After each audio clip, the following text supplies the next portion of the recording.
Testing 1, 2, 3, check.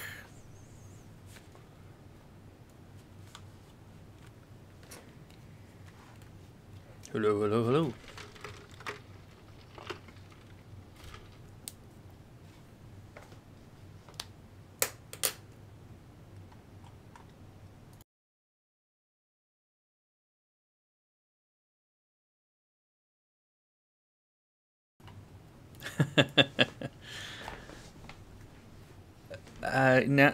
Now you make me want to do a Bob Ross style video. We're just gonna paint some happy little trees. This is hack slash, so it'd be like, you know, look at that blood splatter. Look how it just looks like it just fell there.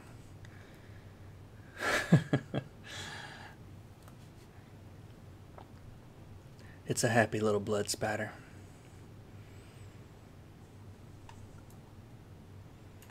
All right. I actually tried to like warn people this time that I'm gonna stream like 2 hours early. That's a record. I'm the worst at streaming consistently. Just whatever the opposite of consistent is. That's me. Okay.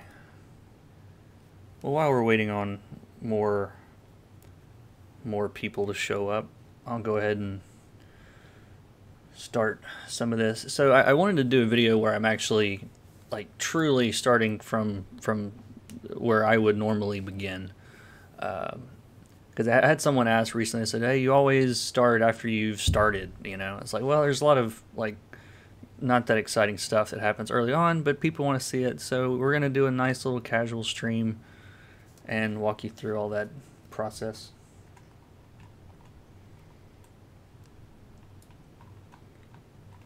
I'm trying to find room for everything that I want on my screen right now.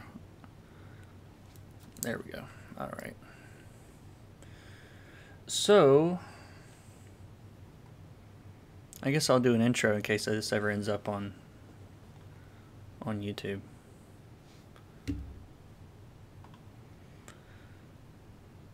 But yeah, welcome everyone. My name is K. Michael Russell. I'm a comic book colorist and YouTuber.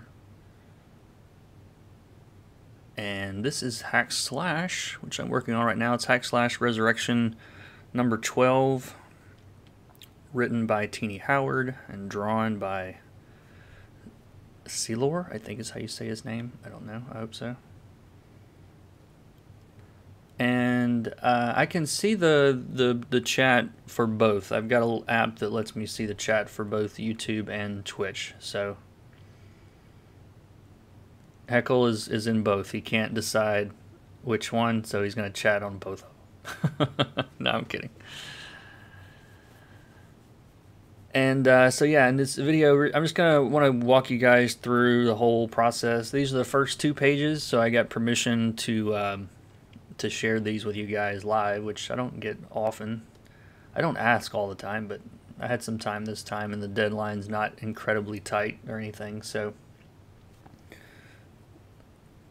yeah, surround sound chat. But so yeah, I haven't even got all the layers or nothing ready on these. So one question I get a lot is why I still start in Photoshop if I do a lot of rendering in Procreate. It's because Photoshop actions are awesome. They let you kind of do preset things that you do over and over with one click. So for example, if I go up to Automate Batch and run this page prep action, you'll see a bunch of stuff happen over here. It duplicates the flats, it drops in the texture I'm using, it even masks off the gutters in the texture so it doesn't appear in the gutters. That works most of the time. Sometimes it doesn't, I have to do it manually. And then there's also an action that I have, which I should probably just make all one action, but it saves these as PSD files into a certain location, which I can then go and pull back in here if I want to. I don't think there's any. I don't know if there's any parts of. There's probably things in TIFF files that might not save properly in layers, but I don't know that for a fact. But I use PSDs just in case. Giuliano, hello. How's it going? All right. So that's all done. And it doesn't, I mean, it's not like it would only take a couple of clicks for each one, but especially if you have like 5 or 6 pages you're doing all at one time, that the actions save a lot of time. And these are the colors that I got in from my flatter. I haven't actually changed anything at all. So we'll be changing stuff like this truck. This truck is actually like a light gray white kind of color, so we're gonna change that.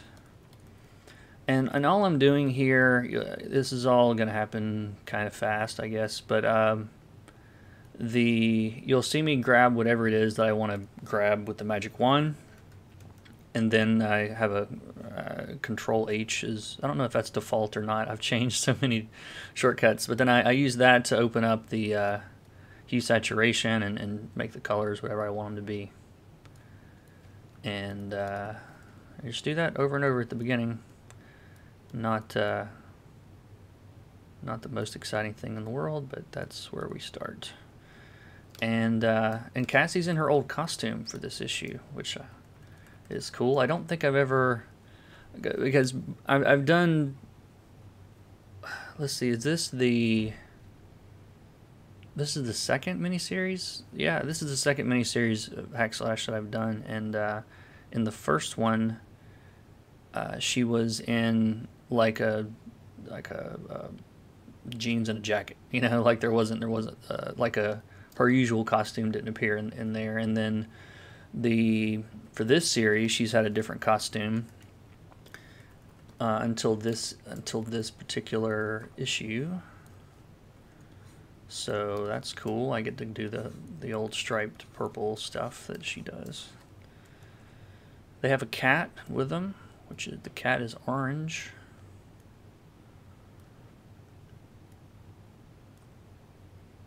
Like cartoon orange cat.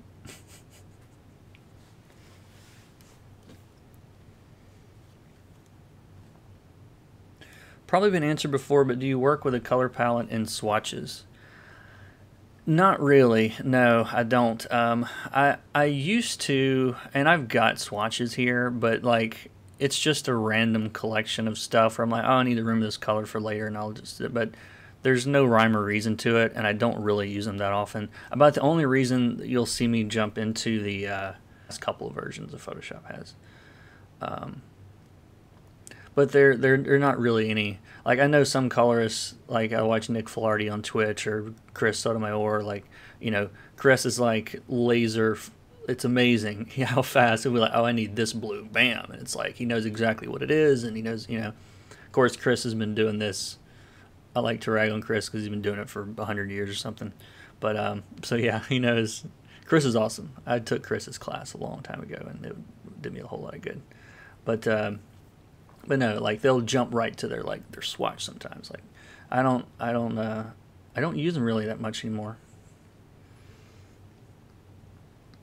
Now I just color pick from one page to the other usually. So like once I get this page, once I get the base colors like I want on this page, I'll just open up the page next to it and just, you know, copy over one to the other. To me, it's just as faster than doing than saving it as a swatch. Yep. How would you color chrome objects like mechanical parts? Maybe we'll get to do that here. I'm not going to be really doing any specific, you know, this is how you color this technique during this stream, but yeah, there's probably some chrome somewhere we might could throw some colors on. Do you still have the rule of going dark to light, or do you find yourself going darker at times? I guess it depends on which rule you mean. Like, I do tend to. I used to only work dark to light. I've kind of starting in the middle and then working both directions, but it's still not significantly, nothing's ever dark. I try to avoid, you people that watch me all the time know, I just avoid all of this stuff. This is garbage for comics. All of this like bottom quarter, bottom third, maybe even depending on who you ask. It's too dark. So let's see, what else is in here? There's a cup of some kind. I'm actually starting on page 2. I don't guess it matters. Let's see, what is he drinking?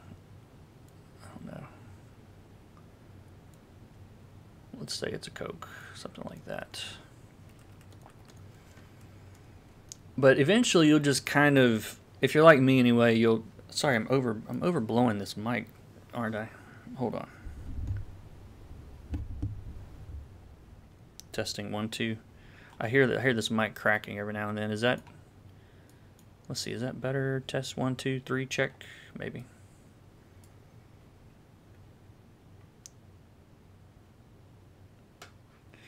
Yeah, I heard it crack anyway. Hopefully you guys did. It's not too bad. But yeah, you'll eventually get like an eye for something will feel too dark, or at least it starts like this steering wheel, like that's too close to the black, so brighten it up. That's how I work anyway. And right now, these are all just base colors that I'm thinking about. Like, I'm not really thinking at all about, the final look just yet. I tend to start with whatever the base colors are and then go from there. This scene takes place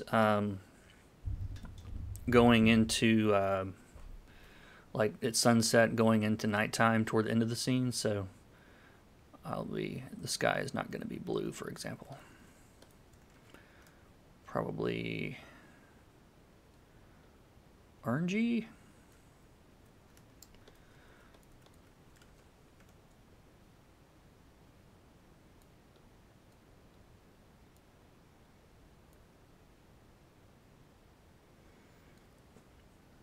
I don't want like a crazy amount of contrast between those clouds in the sky,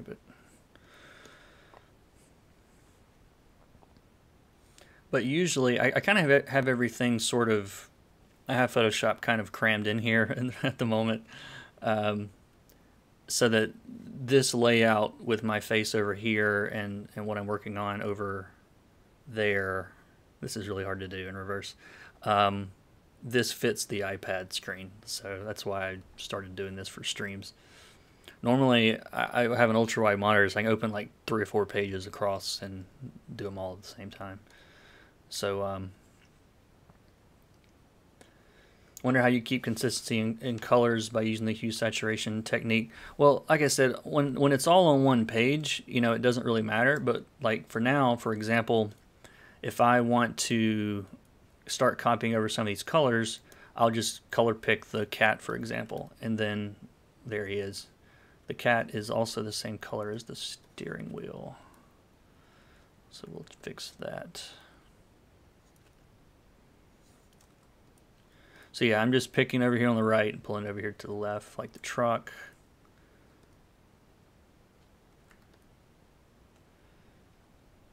And like the purple on her stripes, brighten that up. And some of this, my flatters is, I have, I'll send colors for skin tones and hair. And so like right now, without doing anything, Vlad's the right color. This very weird light green color that he is. So I let the flatter take care of some of that. But there's, you can't do that for everything in the comic, or at least I haven't figured out a good way to do that yet. So, and interior of the truck is blue, which was established earlier. And all right, let's make this bigger so we can all see it better.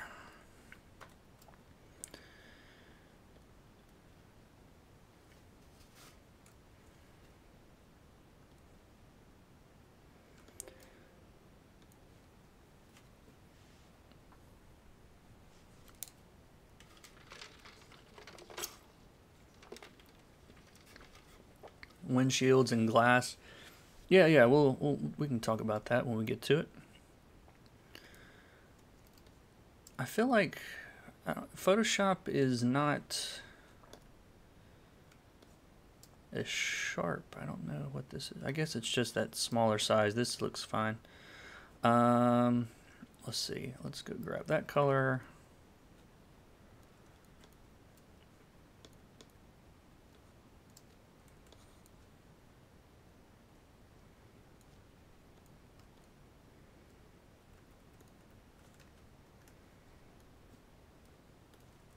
And I think I'm going to change, because she's changed costumes, I'm going to change his t-shirt. I just make it whitish.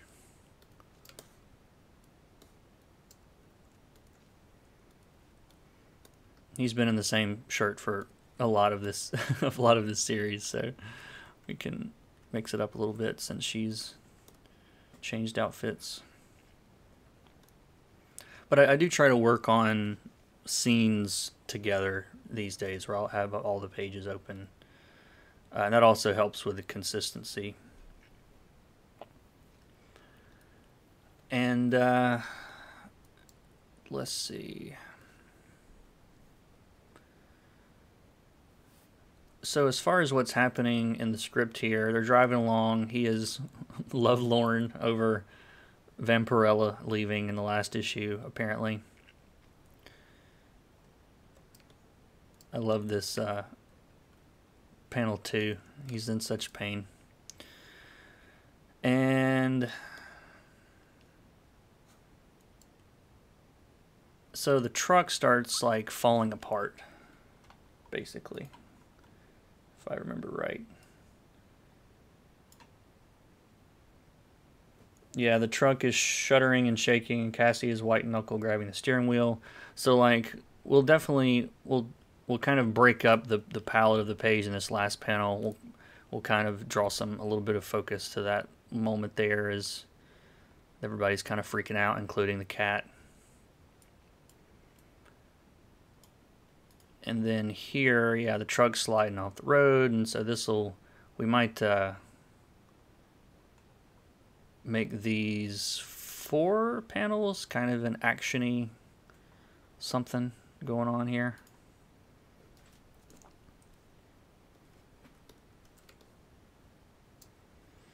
Yeah, nothing ever is like super easy for Hack Slash for very long. They're having a simple moment, so it's about to go badly. So let's see, let me just try. So it's like sunset kind of situation here.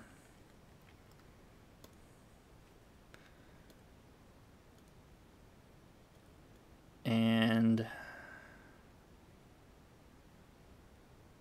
don't know what I want to do with this just yet.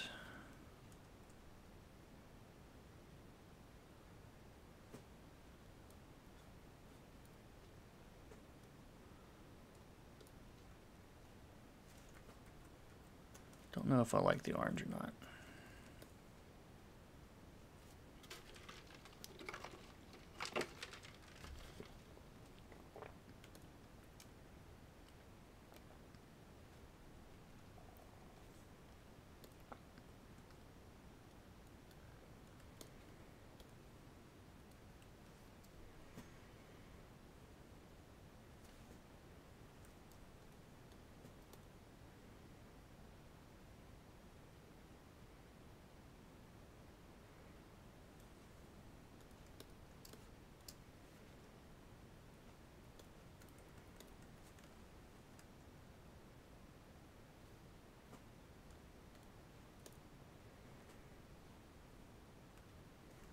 Now, one other thing I've started doing.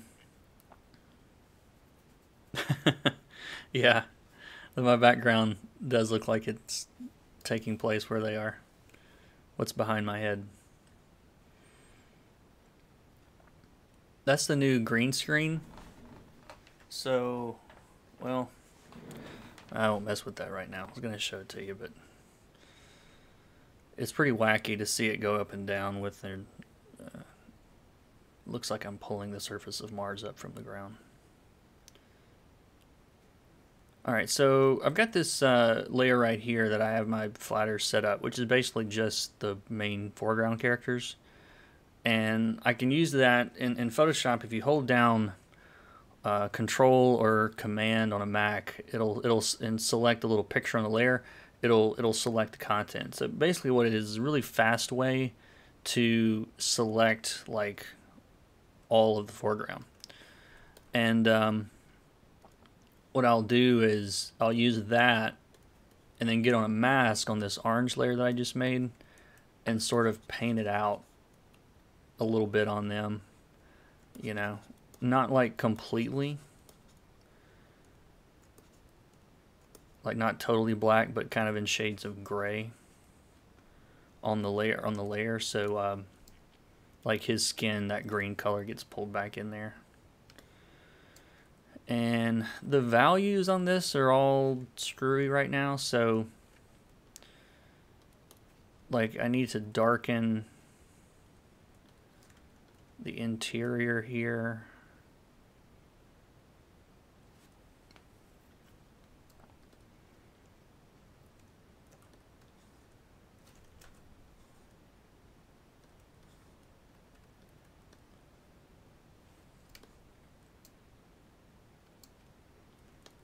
Same thing here.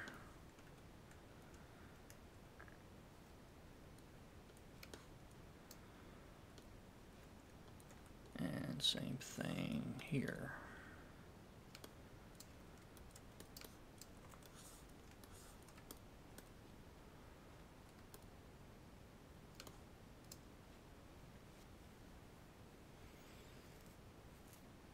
Is it one of the Elgato green screens? Yep, that's exactly what it is.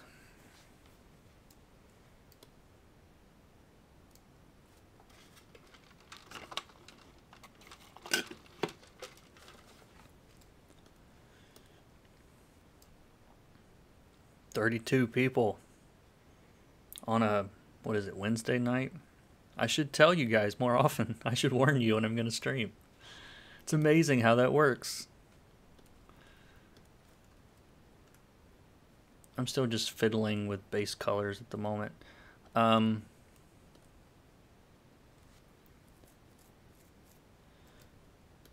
let's see, in this last panel, let's see here. Let's try.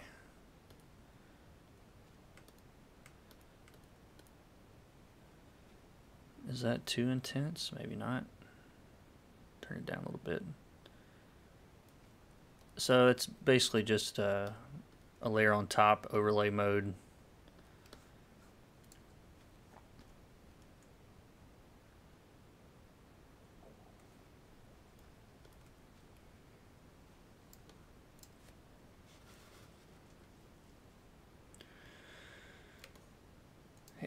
Should the background in panel 1 for the land be darker brown? Can't see the ground on panel 1. No backseat coloring. I'm just kidding. I'm kidding. You guys can judge me throughout. No, that's just the window. The window's half rolled up.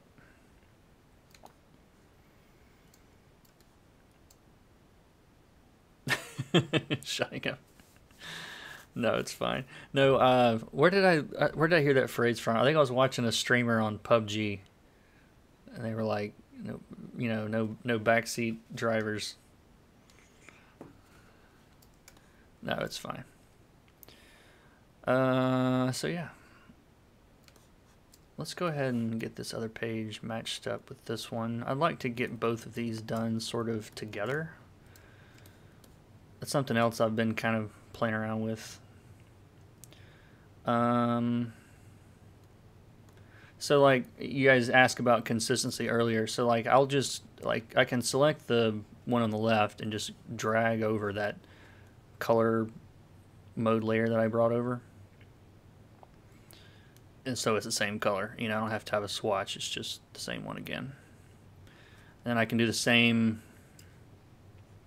thing I did on the other panel, which is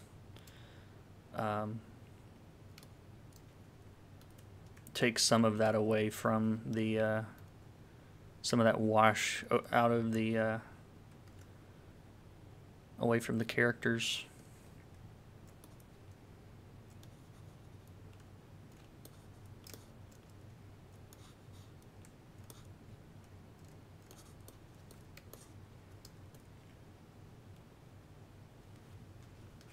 Is it a thing? See, I don't watch enough streamers myself to even know the rules.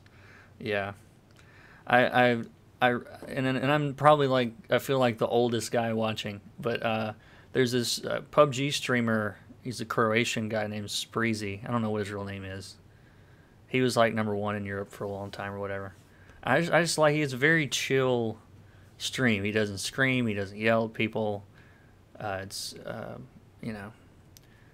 And I'm like, I was one of those people like, who would want to watch someone play video games? And then I started watching someone that was really good, and it's like, oh, this is like watching, you know, a great basketball player or whatever. Like, this guy's way better than me. Actually, it gave me kind of a false sense of how of how hard that game was, because I was like, oh, this is fun. I'm gonna try this PUBG stuff. So I bought it, and it was like, everyone is faster than me.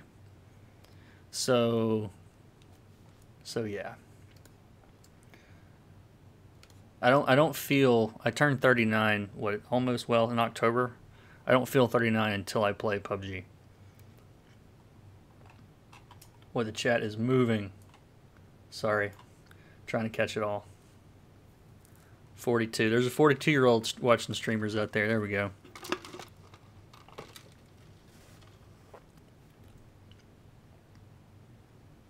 Yeah, my demographics, according to YouTube, it's like, you know, 30 to 45 or whatever, like, or it's which is close to how old I am.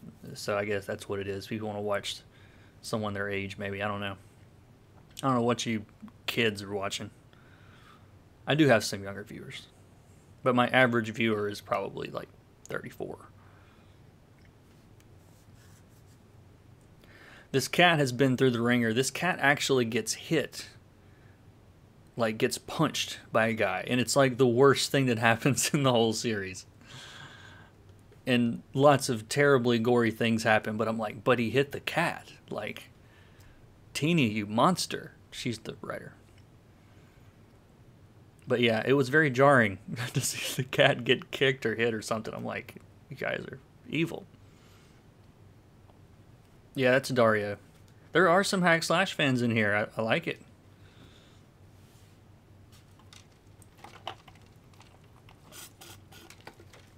Dario gets hit, guys. I hate to break it to you. You gotta read the issue to figure out what happened.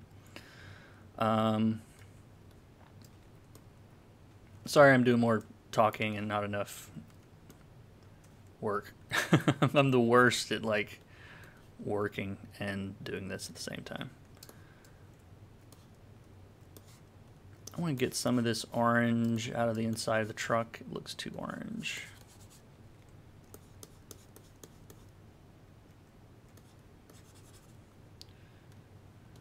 Same thing here.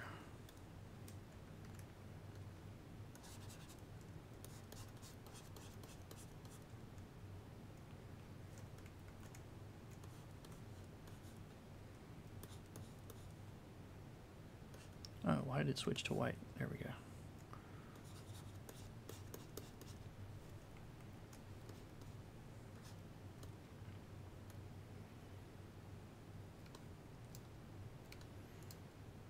And I don't think I've ever done a car crash. So it's like, you know, you're sliding and skidding, and you don't want to, like, you can't have every, like, in this panel, like, we're going a little more red with the bottom panel. I might have to push that a little bit more, like it's not enough since the rest of the page is orange.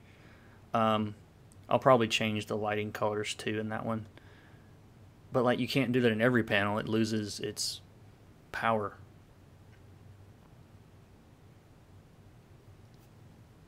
You know, I never put Dario Argento together there. I probably should. I should have put that together at some point. There's just a little too much orange on this page. I'm going to turn all of this down a little bit. And this one too.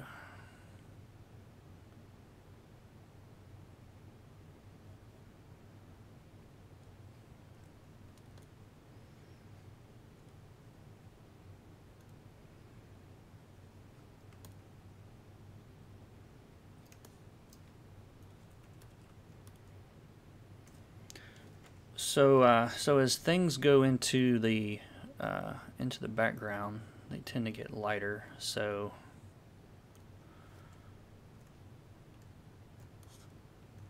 whoa, not that light. Let's see. What do I want you to do here?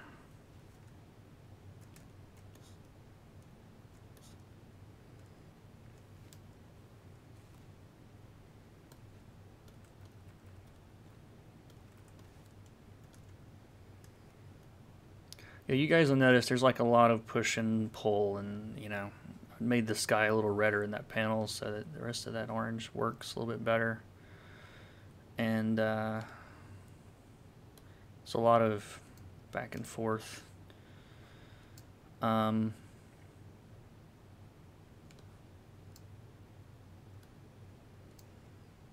not super happy with how this is. I don't think the orange in the truck is working. I think that's what it is. It's not working as well as I thought it would. So let's get rid of it. Get rid of some of it anyway. Which kind of makes sense. Inside the truck we could do it cooler, and outside warmer. That's like a thing. Yeah, it's working a little bit better. That's one thing I learned watching. I watched a lot of digital painters on YouTube, and at high speed, you know, time lapse, everything looks good. Like it's like, oh, they're freaking geniuses. It just oof flies, and you know it all happens. Then I caught one like doing like a real time thing like this. I'm like, oh, they screw up too, like me.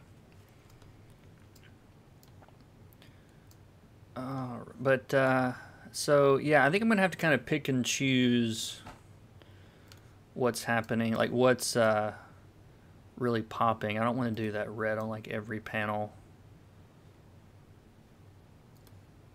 but I'm thinking these two, it makes sense.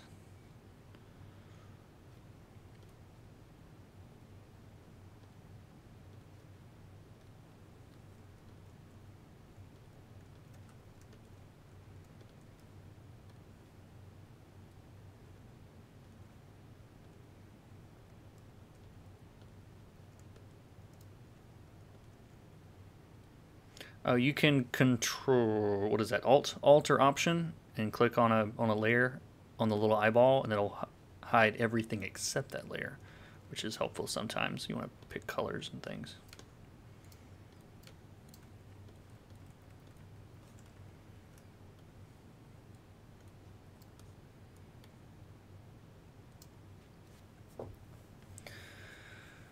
Why did you decide orange? You could use blue or purple. I don't know. It's sunset. I'll probably do some cooler shadows on it, but you know, I'm thinking orangey sunset.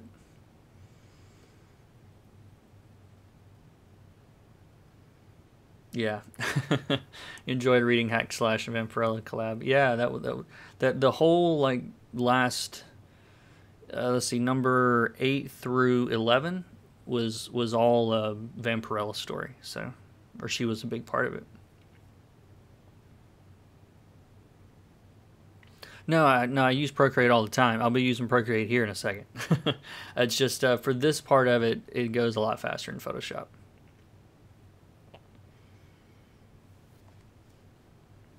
So I kind of I saw my base colors are sort of how I want them here. I think I'm just gonna do a little bit of just like simple, just gradients and stuff for most of these backgrounds for now. And I might end up putting more textures or something later, but but not at the moment.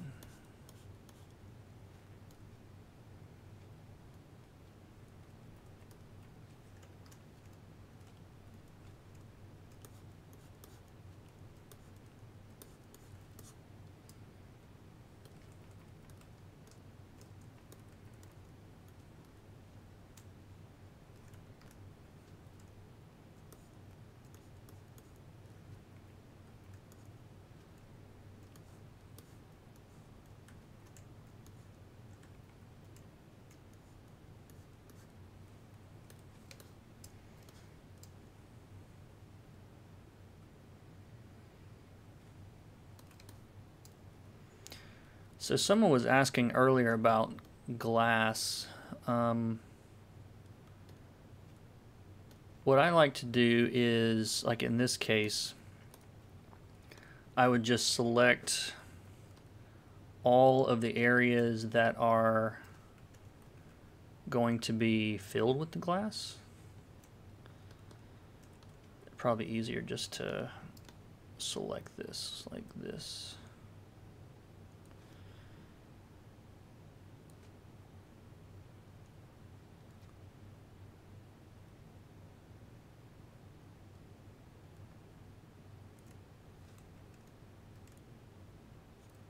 So I'll just grab basically all the area that I want to have glass, take out the windshield wiper, and anywhere else on this page. I'm probably not going to do a strong glass effect on this page because it would cover up like too much of it. Same thing here, but we can do it in this panel a little bit. This is comic trickery at work. It's not all going to be exactly the same. But I'll just make a new layer and put that on top of the lines, and then kind of play around with the opacity.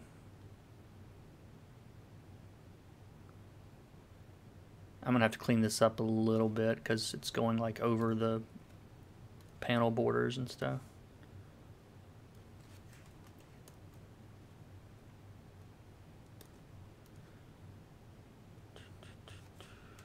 Like that.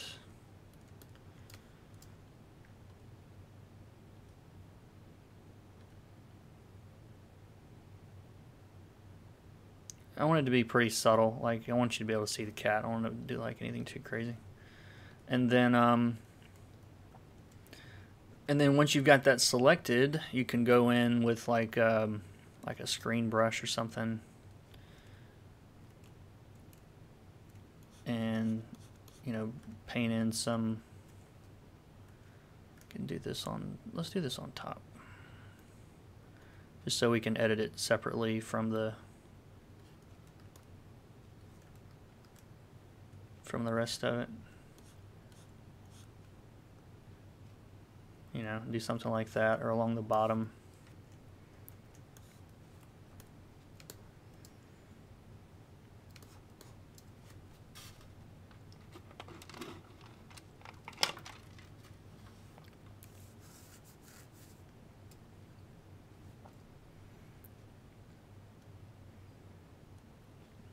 On the back window, I'm not worried about it because you're not really seeing anything on the other side of it.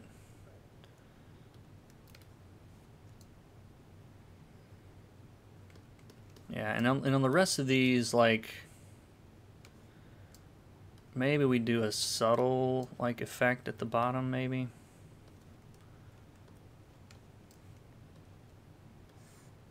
But I don't want to like cover up all the action here.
probably going to do a glow effect in this panel too. That'll give us, since we've got a lot of, we can see way behind the truck, so we can create some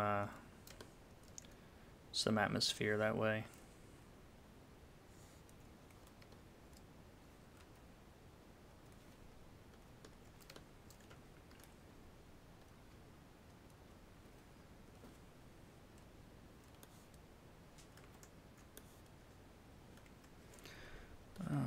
Let's fill that with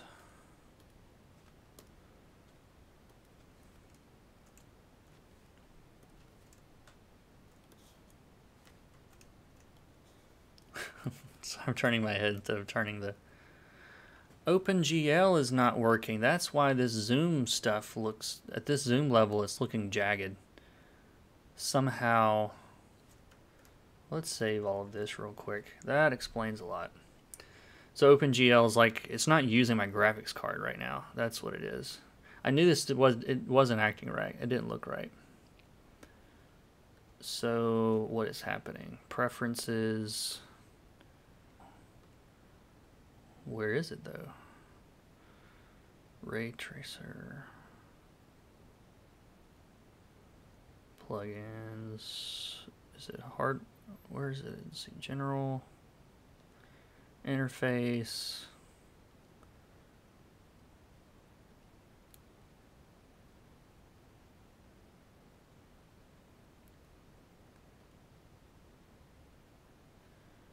Use graphics processor to accelerate computation.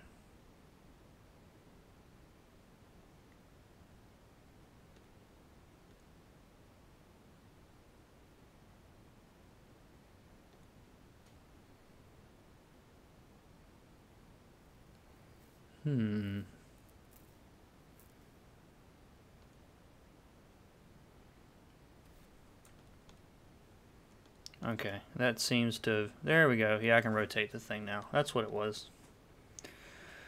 Weird.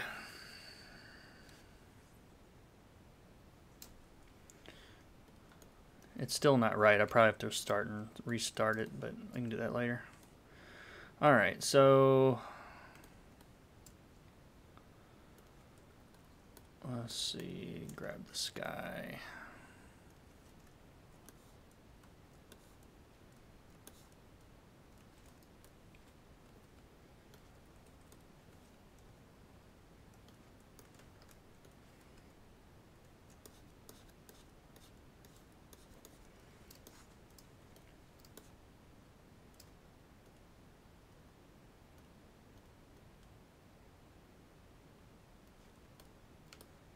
I'm not sold on this red yet that I'm throwing around, but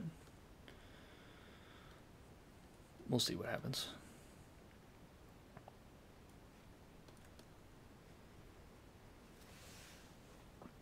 Any recommendations on where to find a good colorist for a self-published indie comic? Twitter's probably a good place to start. It seems like everybody in comics is on Twitter.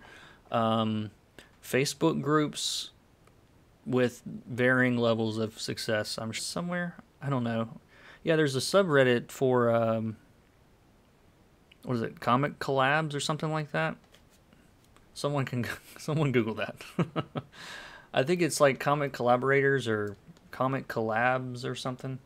But there's a lot of indie, you know, up and comers, that kind of stuff on there. But there's definitely like a small press.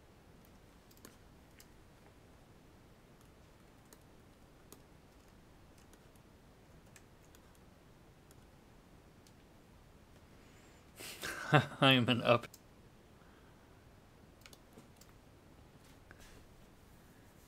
Man, there's a lot of people here. I really should. I should do this more often. So I think there's a lot of people by my standards. Somebody's gonna be like, Ninja had 700,000 people. I'm like, I know.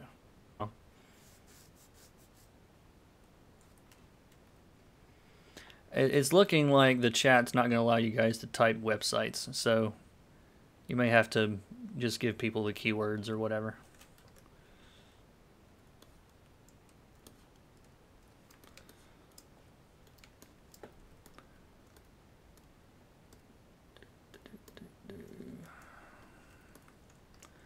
Yeah, I'm really just getting the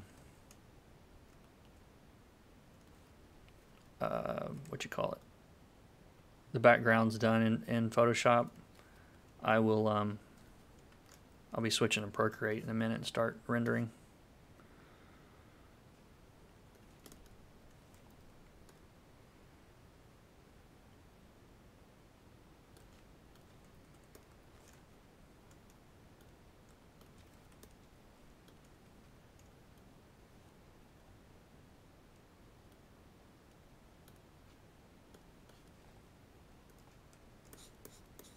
I thought the chat was moving a little faster than usual, so I looked up. I was like, oh yeah, it's like 40 people, 50 people.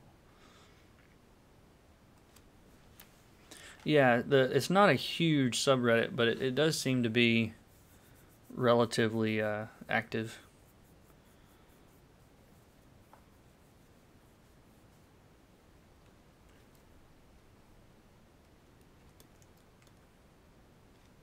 I got a very someone said it's relaxing watching you work. I got a very very interesting comment the other day from someone who seemed to really be enjoying themselves. Um, I'll leave it at that. Like, okay, I'm getting big enough to get really weird comments now. Like that's, like, I'm making it. I'm making it. Yeah. All right. So I think this is good enough for me to dump into Procreate now. Um, I just there's a lot of stuff that's faster, especially with grabbing backgrounds and multiple selections and all that stuff's just faster in Photoshop. I realize this is like a weird workflow. You guys will have to get over it, I guess. Um, uh, so yeah, let's save all this stuff. And I'm gonna mute the audio for just a second so this doesn't like blow you guys' eardrums moving this stuff around. So 1 second here.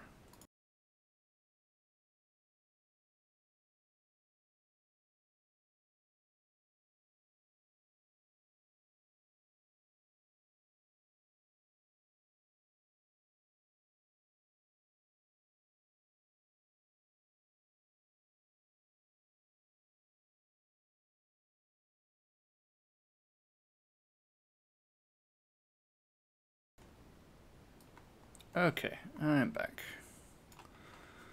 I did slam my iPad into the microphone, so I knew that there was a good reason to turn the audio off. All right, let's go away. iTunes on my computer will not, like, you have to close it 4 times to get it to close.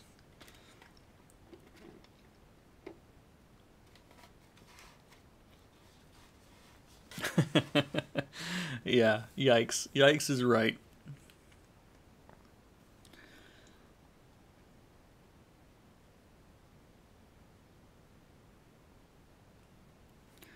Awesome. All right, so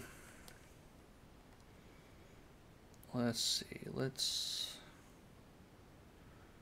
close all of this stuff.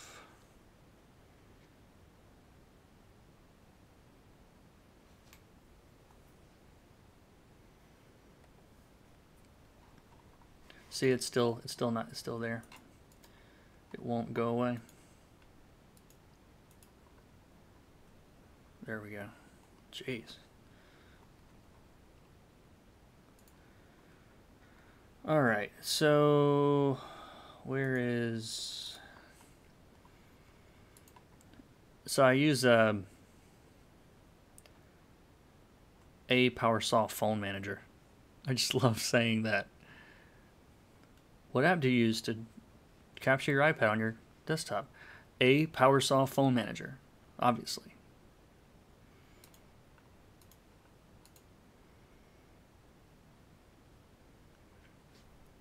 I don't even know how I found it. It was a lucky Google search, I think. But it works really well. It uses the screen mirroring. And let's see. Let's see. Before I don't know what my Dropbox is going to open to, so I'm going to pull this stuff in real quick and then we'll continue.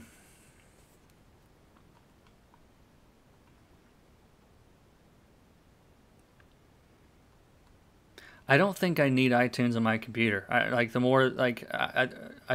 think I should get rid of it because I don't use it for anything. At some point, maybe when I set up the iPad, it asked like I had to have iTunes or something. Maybe, I don't know. Or I thought it maybe had changed in the last 10 years. It turns out it hadn't. It's still crap.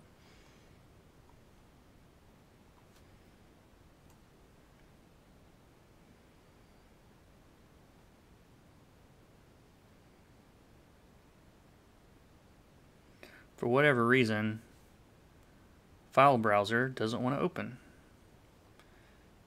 which is what I normally use to, there we go.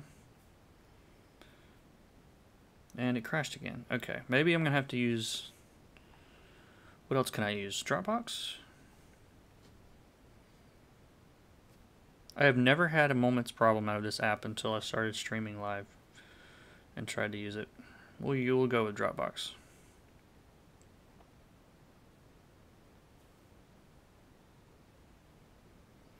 Let me stop this sharing. Maybe that's the problem.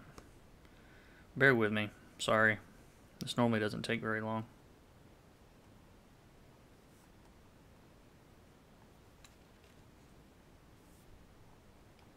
It's probably because I've stopped iTunes. It's revolting now.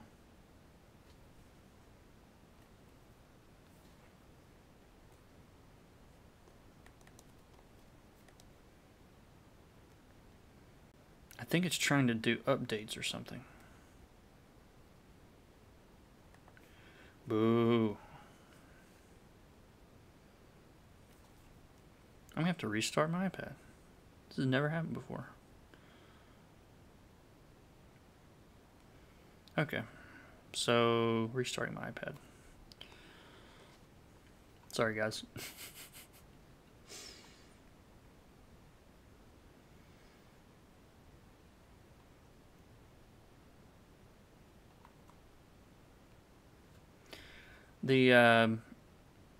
Yeah, nothing was working right. Like Dropbox didn't open, files didn't open. Like I think it may have been an update and needed to restart. I don't know. It's never done this before. Now is a good time to ask questions in the chat.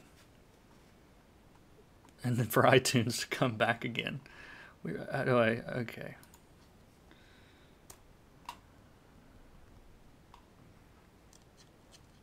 Connection failed. Okay. Thank you.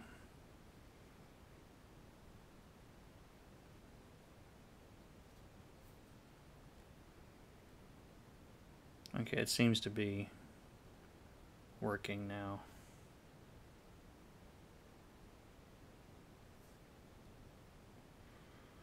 This will just take a second. Hopefully, famous last words.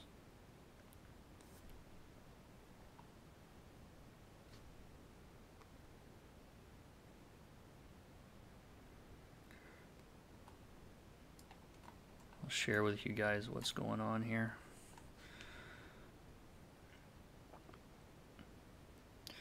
Yeah, so yeah, even this is slower than normal right now. So it is pulling the PSD files from my computer. This is File Browser's name of this app, and it's downloading them to the iPad.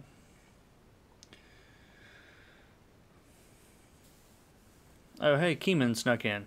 Keeman doesn't miss a stream. How's it going? What comics do you like to read?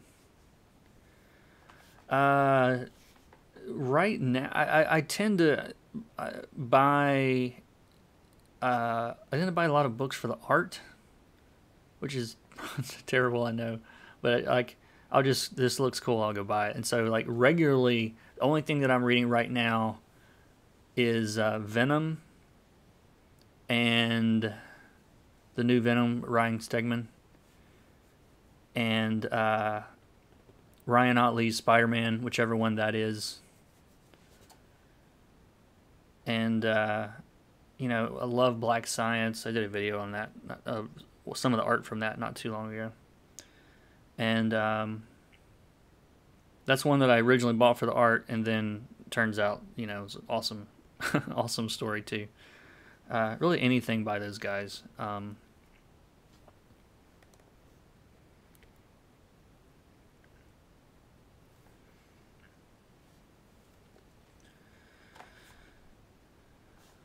How did you get started? Webcomics, illustration, other. Um, I've been drawing. I've been drawing like since birth.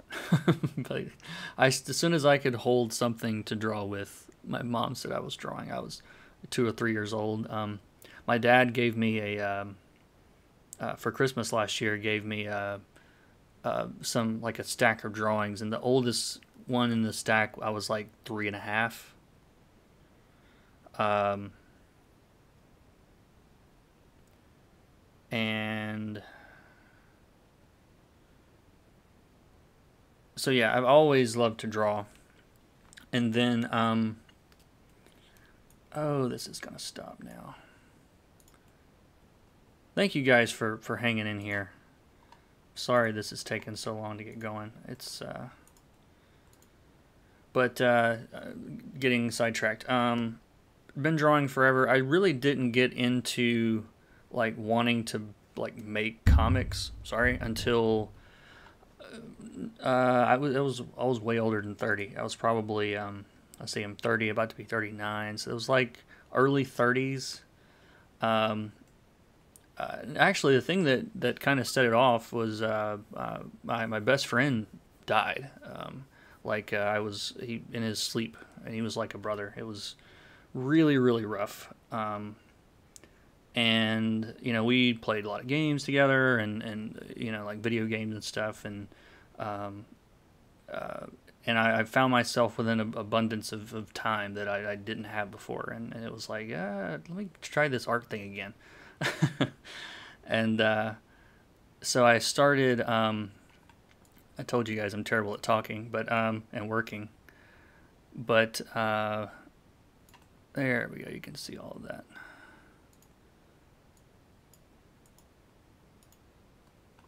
One second. I'm getting there.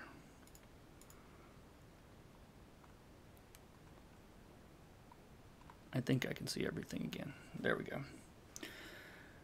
But that was sort of a trigger for me to kind of get back in art again, and just started like you guys, you know, that were asking, going around forums, and I found a Facebook group with some guys that were making cool indie comics, very you know, just small runs and nothing, no big publishers or anything like that. And that kind of became, I like to call it, I've talked about this before, but it kind of became, I feel like my graduating class. Like, I feel like comics people tend to sort of kind of like morph together, and you end up with like, you know, a set of buddies and friends that all sort of come up together. And you know, the writer gets a cool gig, invites you along, or the artist gets a gig, hey, you should come along, and you know, and so it's good to like try to find someone to sort of latch onto and make stuff together. And you know, a lot of beginners try to, you know, they're like, oh, I want to do Spider-Man, like I'm gonna call up Chip Zdarsky and get a coloring job. Like, you know, it doesn't really work that way if you've never done it before, you know. So kind of, I tell everyone, you know, find someone in your graduating class, like find someone in your grade, you know, and make comics, like just whatever, make anything, make an 8-page story, make a 4-page story, you know. But that's what we did. I did a lot of shorts, did a lot of anthologies, I did a lot of pitches that didn't go anywhere. And it was a good year or two of that. We're not making a whole lot of money, and didn't really ever think of, like, I wasn't really thinking I'm going to make it in comics, and I still don't know if I've made it in comics. I don't feel like I have.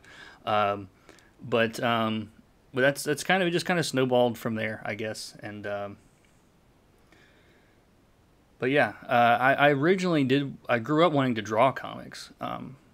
And then at some point, like as a teenager, I realized, like, man, you have to be able to draw like everything. And I hated drawing horses and cars, and you know, all of those all those things that everyone hates to draw, you know. And I realized I didn't like to draw things I didn't want to draw. So what it was is I was too lazy at the time to try to learn it, and I really didn't understand that people use reference for things. I'm going to turn my fan on. Sorry, it's really hot in here. One second. These lights.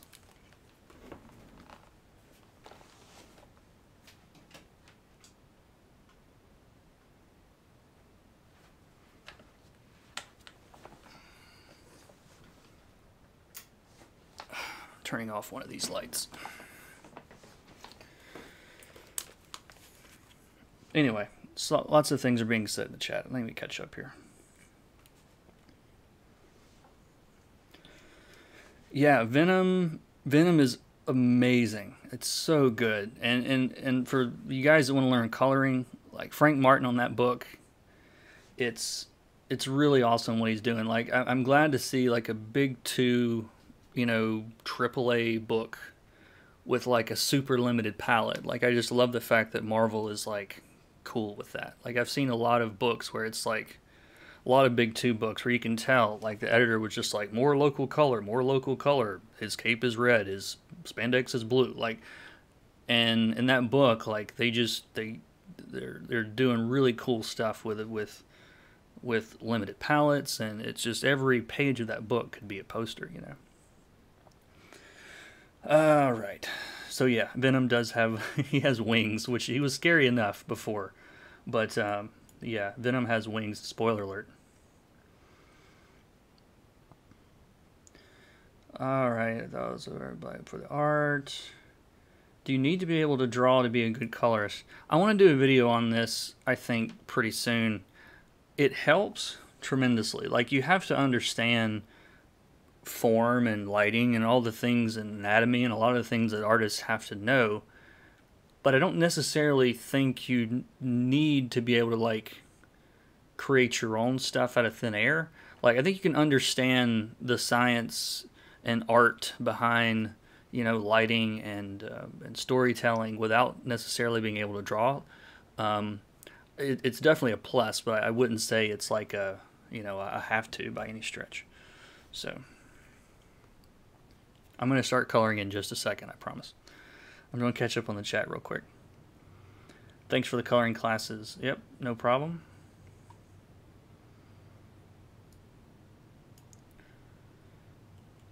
Yep, sorry to bring everybody down with that story there for a minute, but yeah, he was a cool guy. Ninja horses, cars, yep, all that stuff.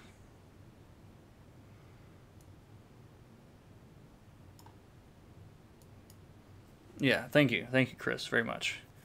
It's been, let's see, new messages. I have to click. Oh, wow, there's a lot of other stuff here. There we go. No, that was it. I don't think I missed anything, but if I missed any questions, just tell me again. All right.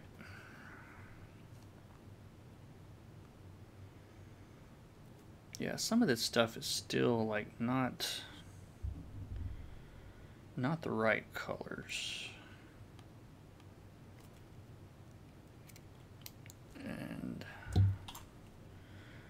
my pencil is not synced. It doesn't take very long to do that. There we go. All right, can you guys see? Are we ready to start doing this again? But yeah, thanks you guys for hanging out and through my technical difficulties. Let's see. So I want to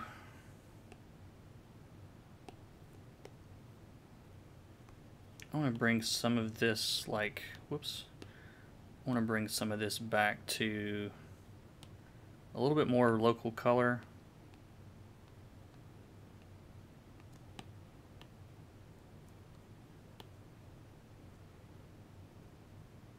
At least on the top.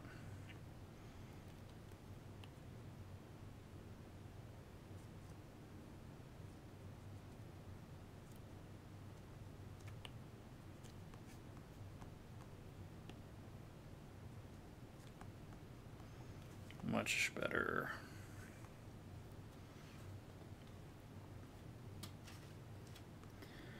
All right, so let's see. What do I not need to see? I got a lot of layers going on here. Let's group all of these.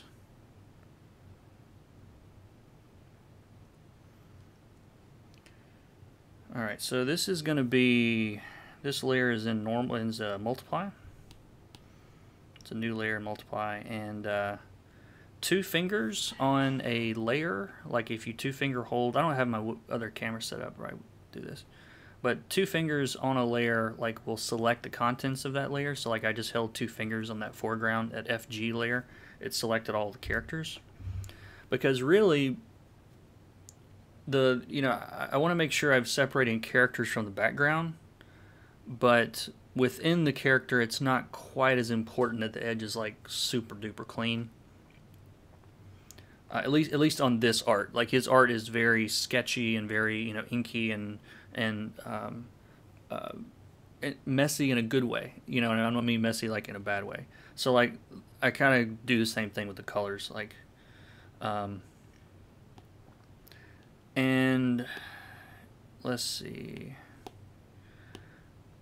I like to, sometimes I'll just try a color like in an area, in a couple of areas, and like see what it does.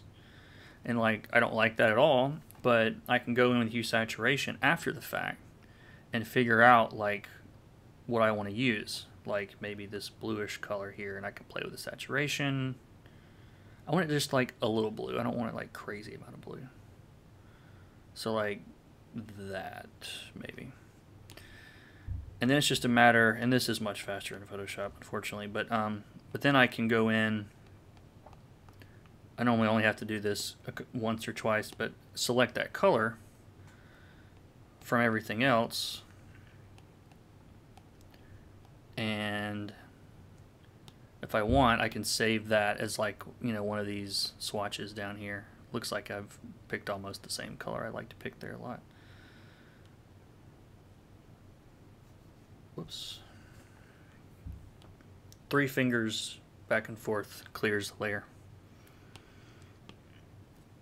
And if you hold down the selection thing, it'll bring your selection back. So you don't have to like keep going and switching again.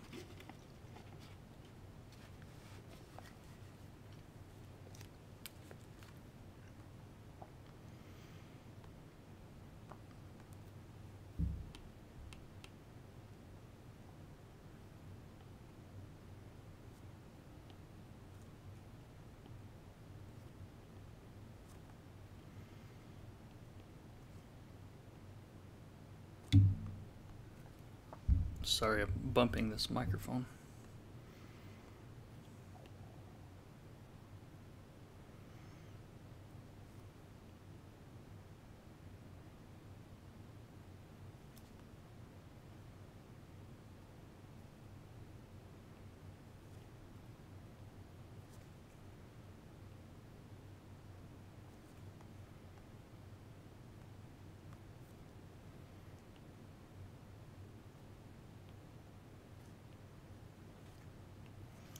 And I normally sit at my recliner for this part to get away from my desk. But only for you guys.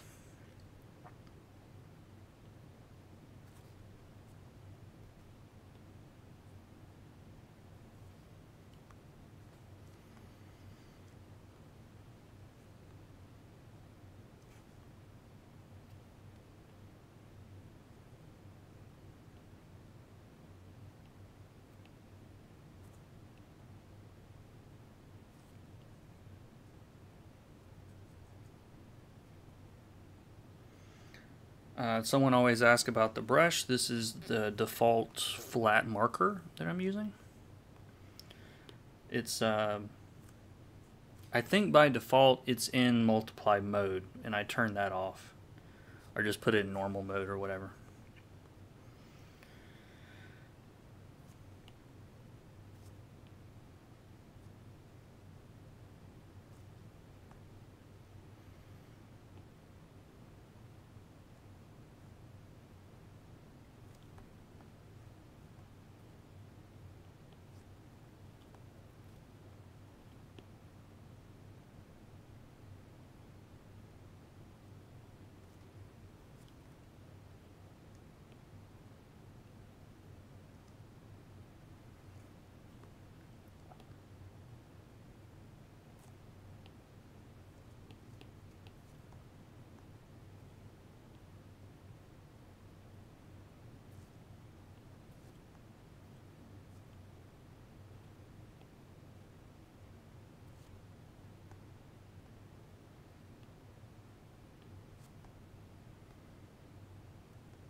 Yeah, any of you guys on the other hemisphere really late right now?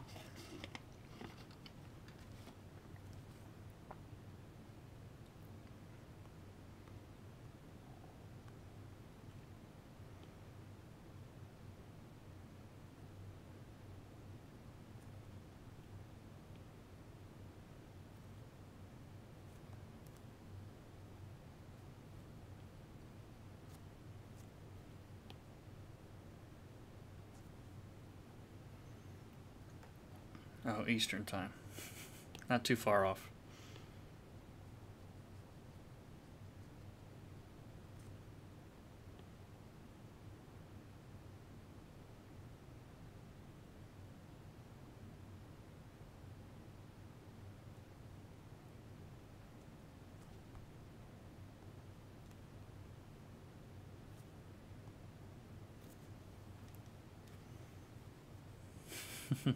Middle of the day in Australia. Nice.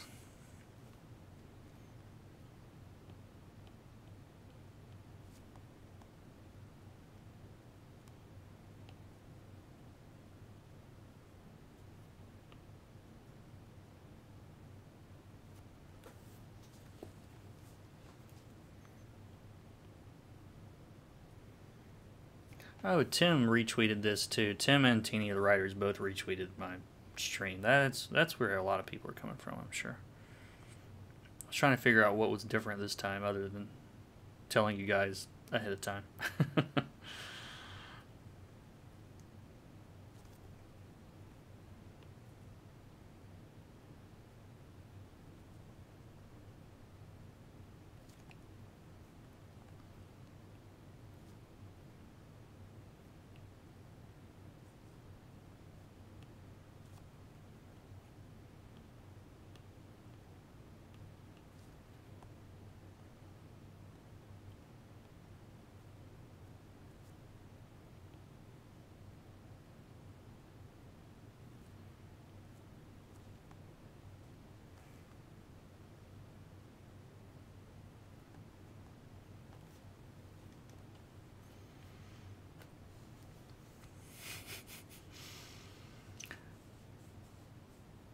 In your experience, which style is more difficult, cut and grad or cell shading? Um, Cell shading's probably can be tougher at times because you've got less to work with. You know, um, you've got less options, fewer options, whatever the terminology is.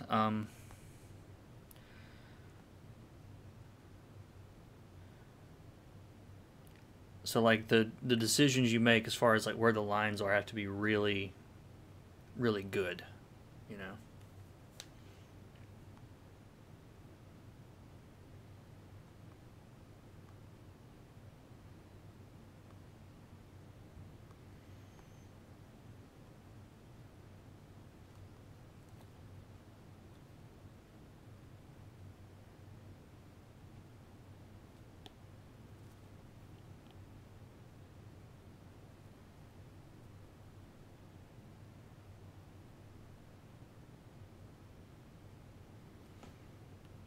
But I've gotten very painty ever since ever since I got Procreate and got the iPad.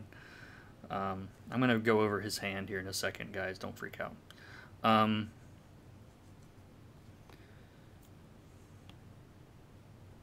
I'm also gonna blend all this stuff together here, where it looks like the marker's overlapping. Just use a smudge tool and like get rid of it.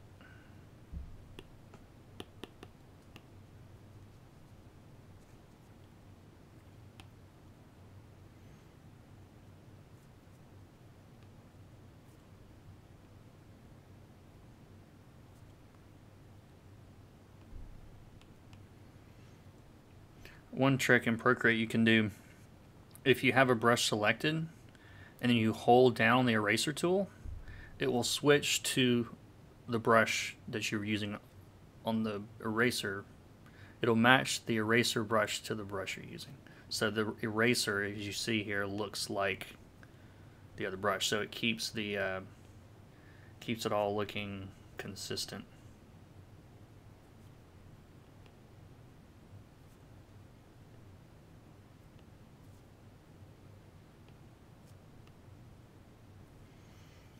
And I would probably do something a little different, you know, if the art was a different style, like I might go with harder edges or something, you know. This is just one way that I think works on this kind of art is to keep the colors loose, just like the art's loose, you know.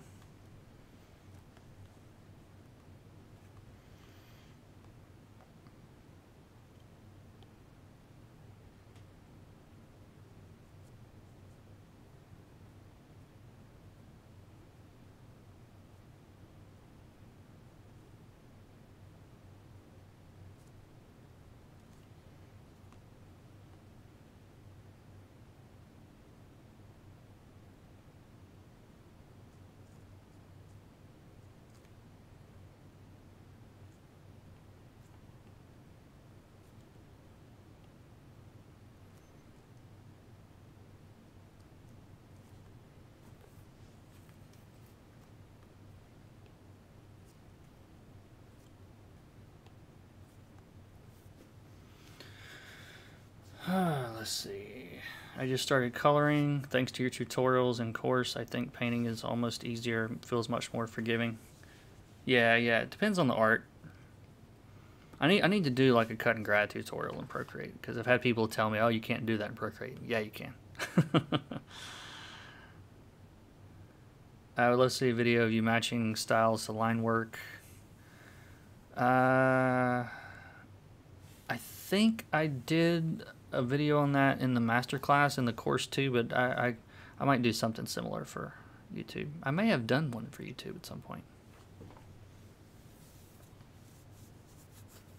Maybe I didn't. Maybe I'm dreaming. I thought that I did.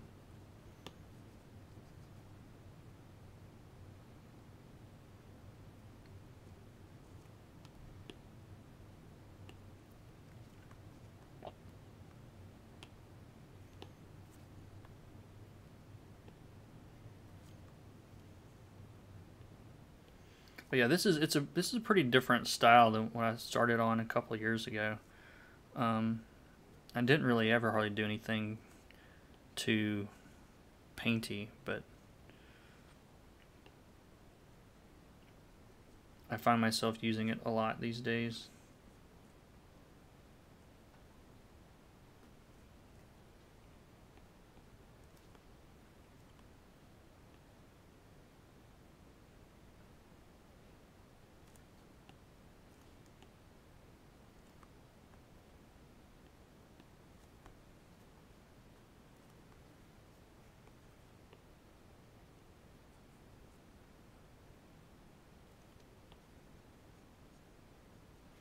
The main thing one of the main reasons is how much faster I find it, like especially working like this on multiple layers where I'm not picking colors as often.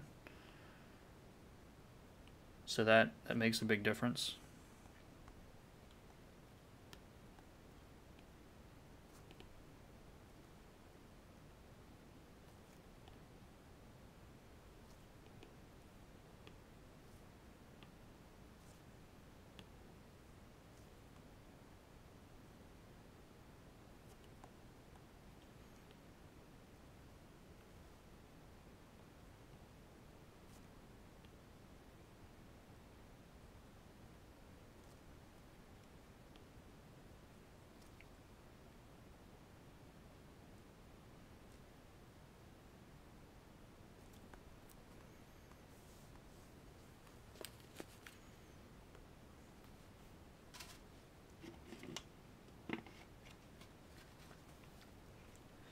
I notice how you're making sure the light is always coming from the same direction.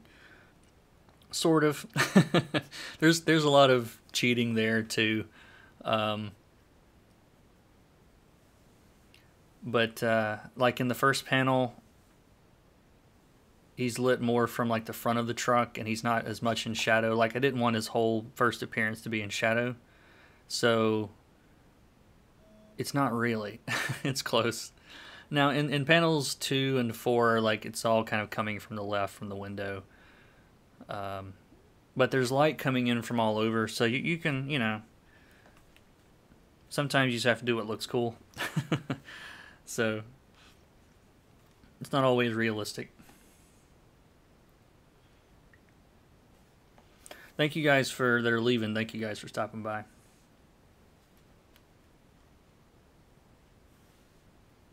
$52 people are watching this. That's a record. I appreciate it, guys. I feel special. Alright, so that is enough shadows, I think. Well, let's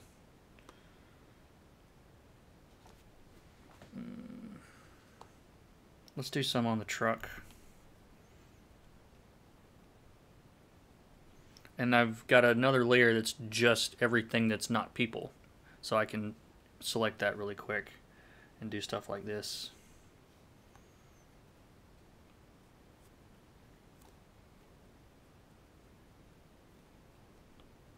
I don't want that to be like a super strong shadow or anything, but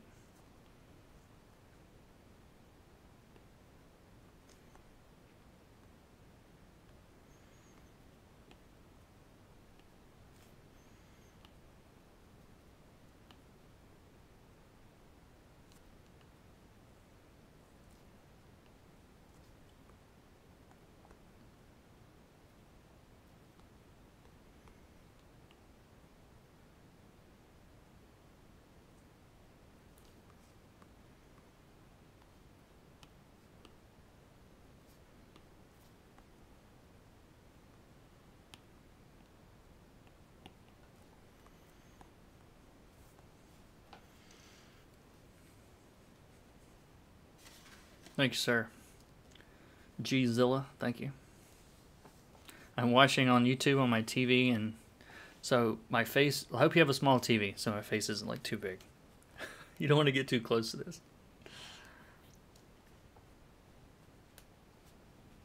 Choco Taco, is that another streamer that I should be watching on playing PUBG?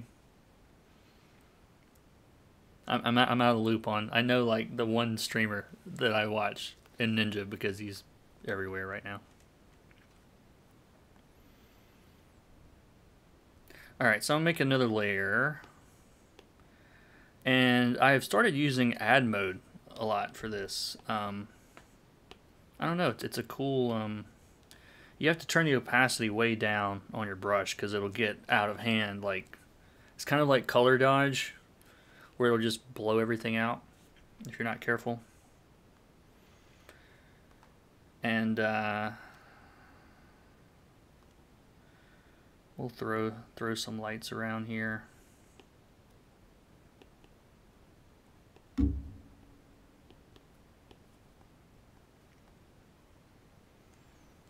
Oh, it's always weird lighting faces at angles that are not obvious. What do I want to do here? Let's see.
Sorry, I got quiet for a second.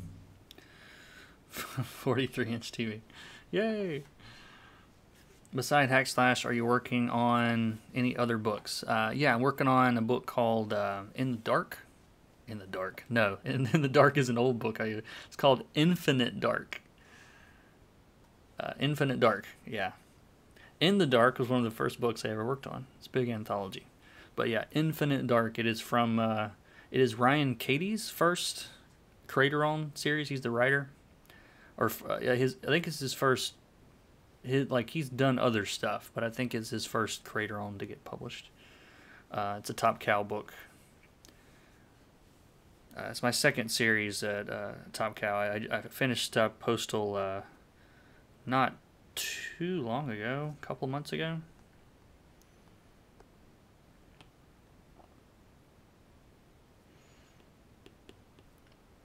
And I like working with them.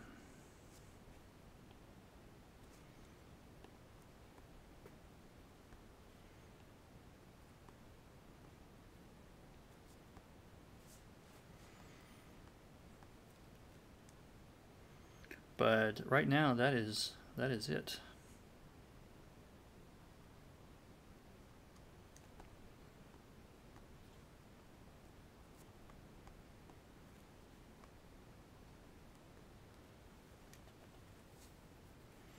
Hey, thanks for coming by. Emily Carell? Carol? Carell? I don't know. Thanks. Infinite Dark looks cool. Looking forward to it. Yeah, thank you. You can tell Top Cow I literally found out about the book because you were coloring it.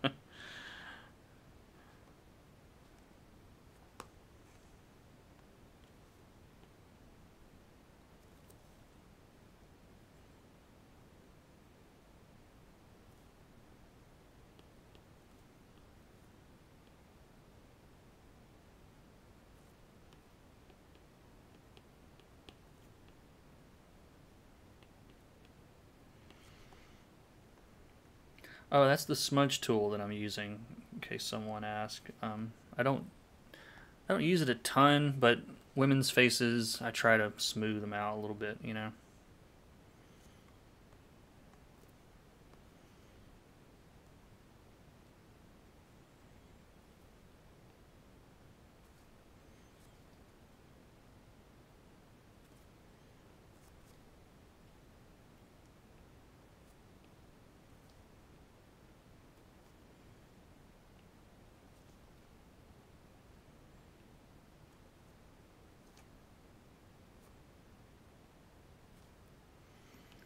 I need to color this under his eyes.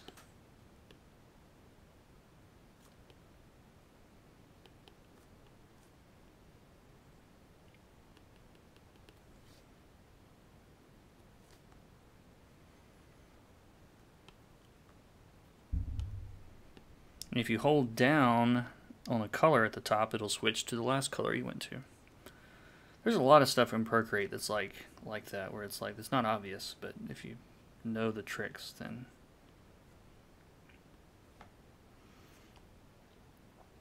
it works.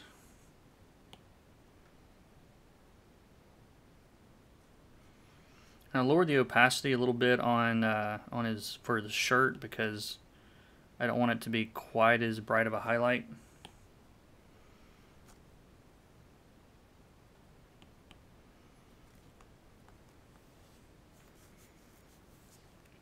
Because shirts aren't as reflective as skin is.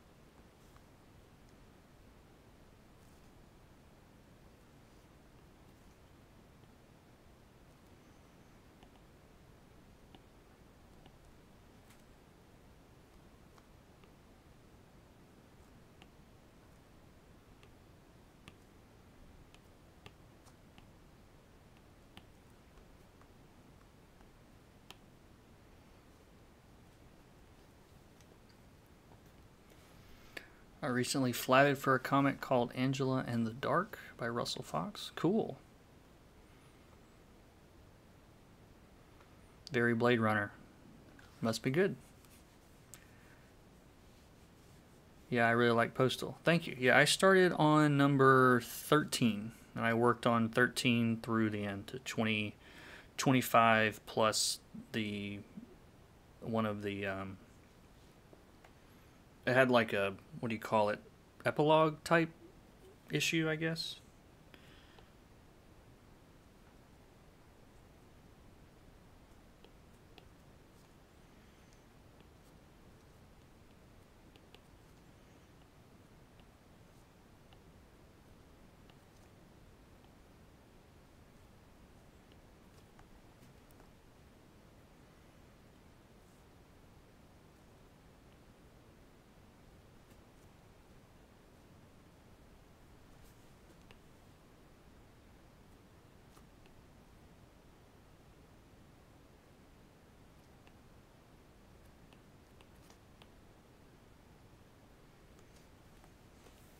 And you'll notice too, or hopefully you notice that not everything gets an exact equal amount of rendering. I talk about this all the time on the channel.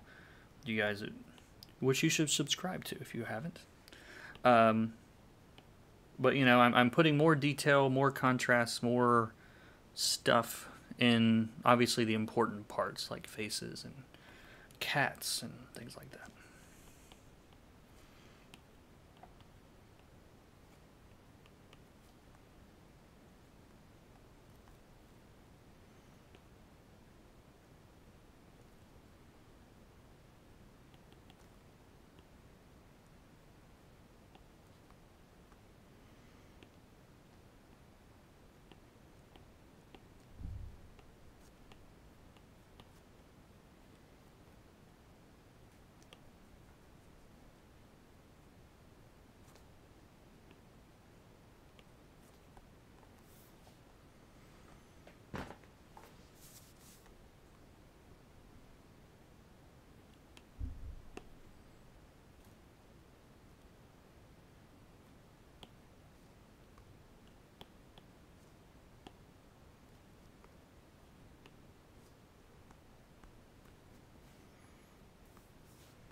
Alright, so it's coming together. It's coming together. I will probably, let's see, I want to do this a little bit heavier.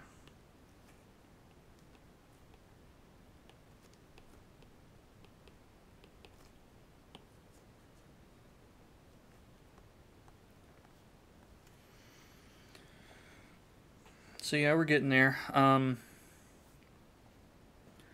going to go through and do a very subtle kind of bounce light pass through all of this, and I'm going to do this on a different layer in case I want to change the color later. But I think, let's think about this. What color are the bounce lights going to be? Because we've got orange light where all the direct light is hitting. Cool shadows because it looks cool. They might even look cool even if the bounce lights is sort of orangey. Let's see what happens. Right. Now this isn't going to be as strong. It's going to be a little bit, or a lot weaker. I want it to be, I think I want it to be more red. Yeah. So it's just a super weak red light. And the way that I'm doing the math on this is what I call it, is so the direct light, which is all the sunlight, this light is going to have nothing to do with that light. It's not going to go into any of those areas that are already painted because the direct light is already hitting it, and this light's going to be too weak to show up in those areas. So the only place that the bounce light or the indirect light or ambient light, whatever you want to call it, there's lots of names for it, the only place that's going to show up is in the shadows. So if you do the shadows first, then you've kind of given yourself a map to where your indirect light should go. Also, and it's not going to be like everywhere. It's going to be like where it looks interesting. I'm going to save this red just because if I ever change the color again. And it's like I said, it's not going to be all over the place, but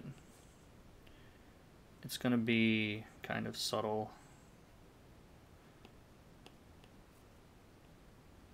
And I'm basically keeping it contained to the shadows, if that makes sense.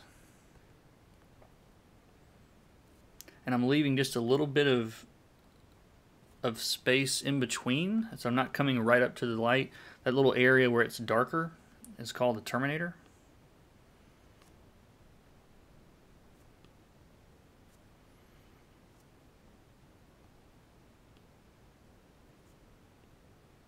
Whenever you guys see like lighting tutorials, they always start with the sphere, you know? You've got the light, and you've got the shadow, and then there's a darker like line. That's the terminator. Even that on his chin is just a little bit much. I don't know how to tell you guys exactly where this stuff goes, but this is how I think about it. If I can make the right selection.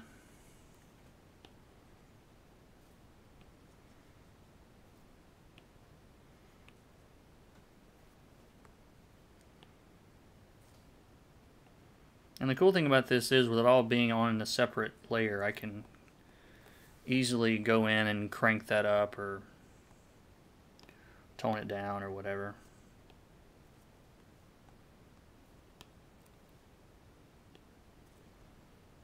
So I'm just thinking of it as basically a very weak light, just like I would anywhere else, except it's not, like I said, it's just contained in the shadows.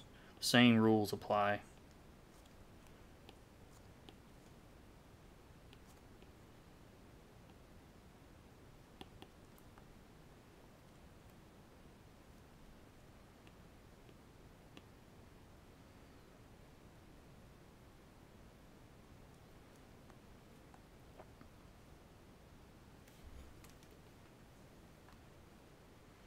Yeah, it's very subtle, and it's one of those things that with some books it's like, if I have time, I do it. And so I try. Yeah, I try to do it whenever I can.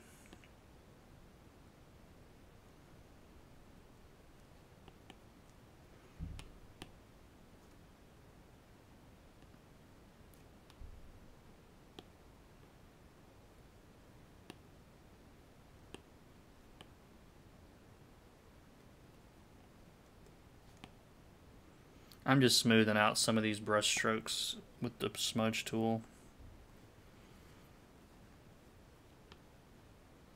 I plan on doing a course on this at some point.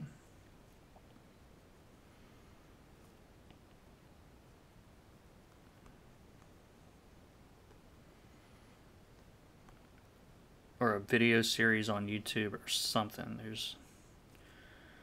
There's a lot to cover. There's a lot to cover.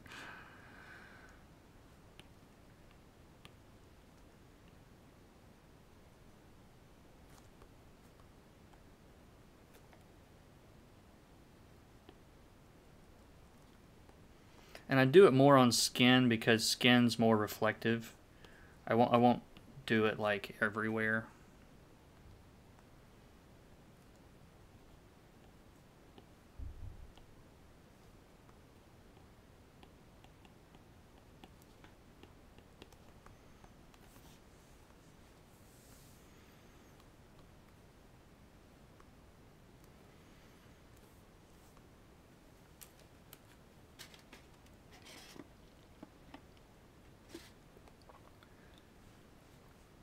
All right, and I think last step I'm gonna take. I need to do these mirrors and stuff too. Let's do that real quick.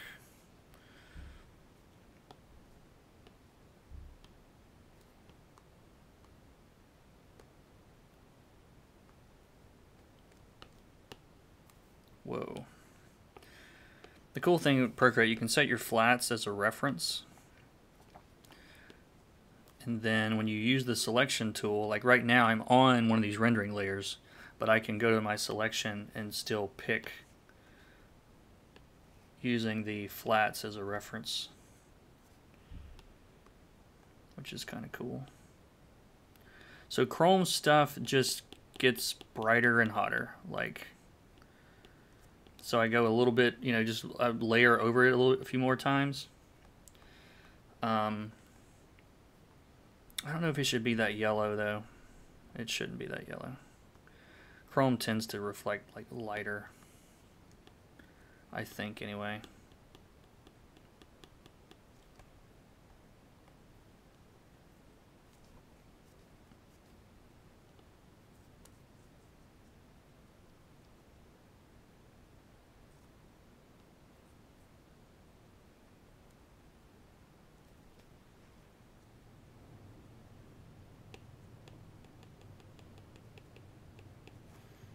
So there's more contrast. The darks are darker, the brights are brighter. That's pretty much how Chrome and the metals and things like that work.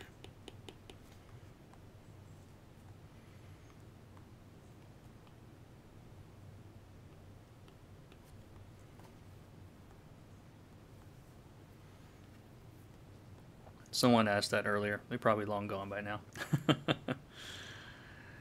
All right.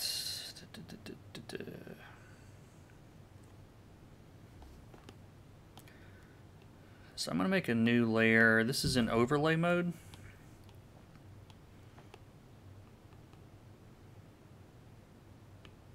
I'm going to set my panel to reference. And get like a middle reddish thing maybe. Big soft brush.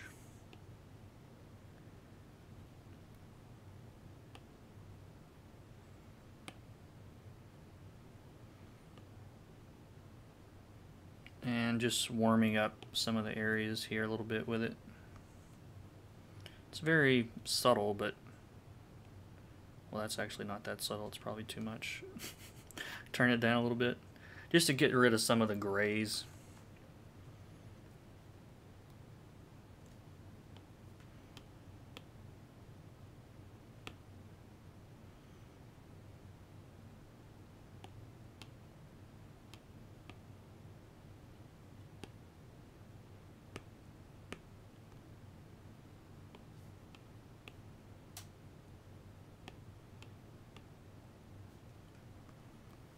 And the cool thing is, again, if you're doing a separate layer, you can just adjust the color after the fact. So if I wanted it more purple or green or whatever, I kind of like where it was. And then the last step in my process on this book, anyway, for now, is I get a pencil, and just in a really few areas, the hottest areas,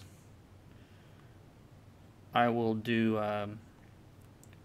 really, really bright little white highlights.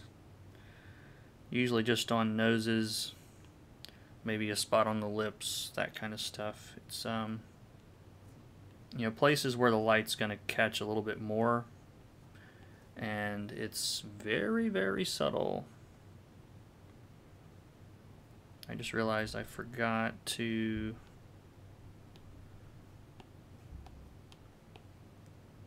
oops, let's change back to another brush, this hand over here.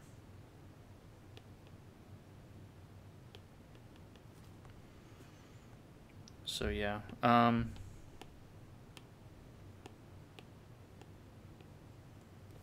it just the little hot highlights adds a little bit of extra something.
Did the chat get quiet, or has it stopped working?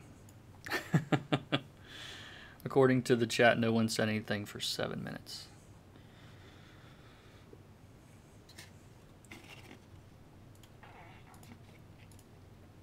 Thank you for all the follows, by the way. Any of you guys that are watching that started following on Twitch.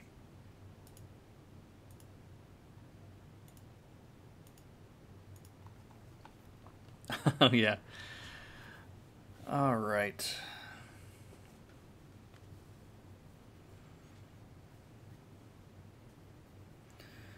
Let's see. We need to do something with that middle panel and the seats. Yeah, I've still got some work to do on this thing. Let's see.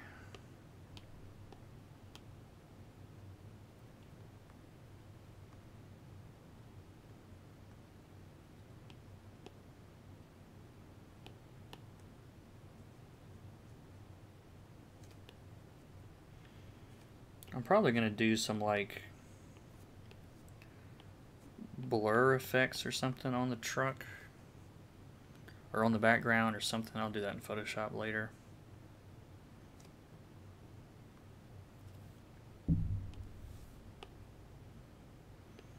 There's probably a lot of this I'll kind of tweak later. Whoops, didn't mean to do that.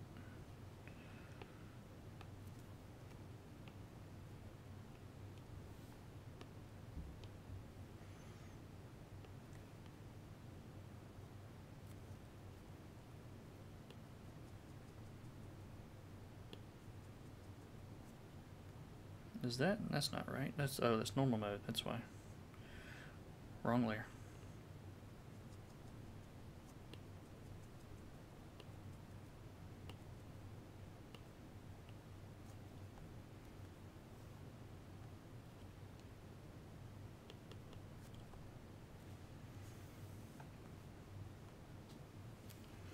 How long have I been streaming now? Almost 2 hours. I did do a page in 2 hours while yammering with you guys.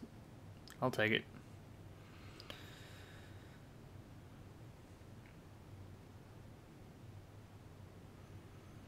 I dig it. It's actually brighter. I think you guys are seeing this a little bit brighter than I am.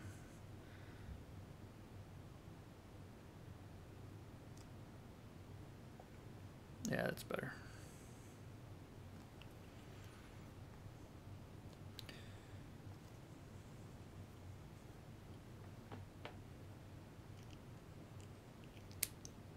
Oh yeah, Charles with the Chrome stuff. Yeah, I did a video. I think it was maybe the last video, the how not to color, number 8, I think it is, and I talked a bit about textures and not texture like, you know, concrete texture or something, but like texture as far as like surface area. Like for example, my balding head is a good example. So there's light, you know, over here. So when I look forward, you know, the light it's coming from this light. It's hitting my forehead right here, and it's bouncing into the camera. So it's kind of at an angle, right? And it creates a very It's pretty specular highlight there. That's what they call that. And as I turn my head, you'll notice that that light doesn't really move, like because my head is pretty much a sphere, you know. But you don't see that on the shirt, you know. The contrast here is a lot more. So the shinier that things are, I just saw a mistake here. Um, that's the layer. The shinier that things are, the higher that contrast is. So like the contrast between my skin tone and the highlight is greater. There's more of a difference in the brightness than on the shirt. You know, the shirt you've got like dark gray to slightly brighter gray because the shirt's not very reflective. Skin's very reflective.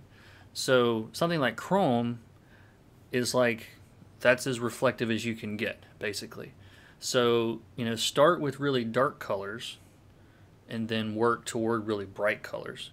And usually the bright colors, you know, when there's a lot of lights around with chrome, they tend to get really, really bright, almost to white, you know, if they're in the sun or whatever. So that's kind of how I think about lighting and how much light to put on something, you know, because you know, that texture, the surface smoothness is actually what causes that reflectiveness. Like I should probably put a little bit of a highlight on this part.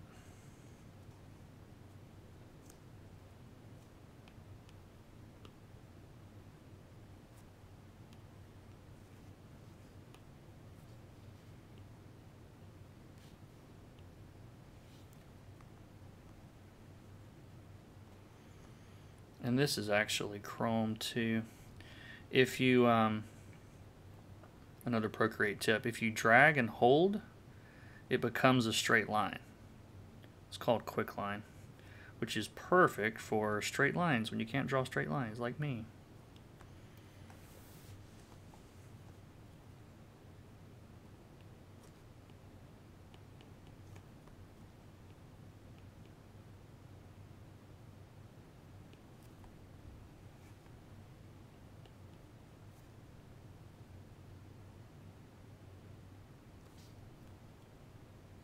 Oh, that's another new feature. When you click off of it, you can actually move it afterward. Like I just did it wrong. So you can like grab it and move it around.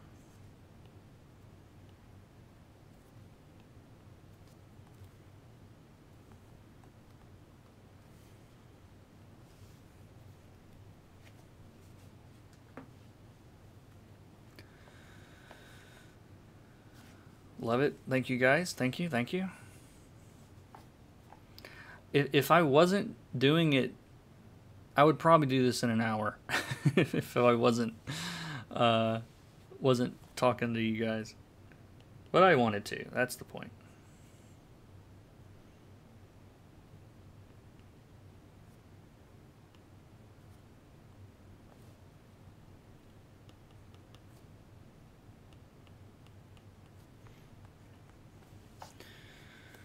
Thanks. Interesting. Yep. Yep. Got Elgato green screen. Yep. Moving up in the world, Malin. Thanks for coming, Keeman. I appreciate you stopping by. All the support is appreciated. I think I've like doubled my Twitch followers tonight. All right, so I need to take a break. I have not sat at my desk this long in a while, but I'm glad you guys came. Do you guys have any questions before I wrap this up?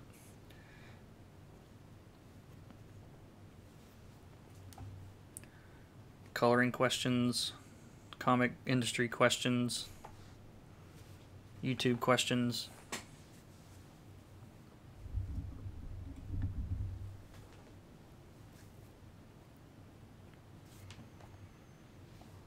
Oh, my thing stopped updating. Let's fix that.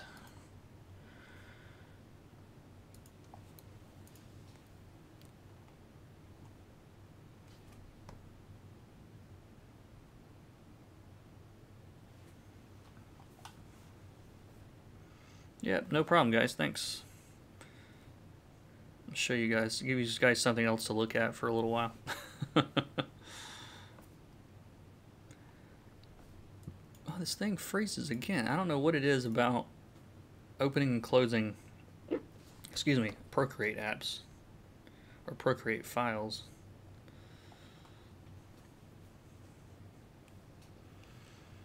Awesome. Thank you, thank you. If I do commissions, yes, I do commissions. The price varies greatly depending on, let's see, let's see. There we go. But yeah, I'm not really doing like any like really big projects or anything at the moment for commissions. But like covers and stuff like that.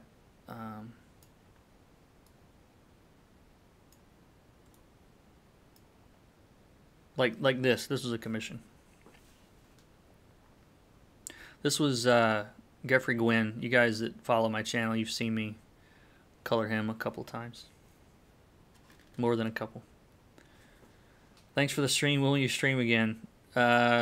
Soon, hopefully. I don't really have a schedule. I should, but so much of what I work on I can't show like as I'm working on it, but I got permission to show this, so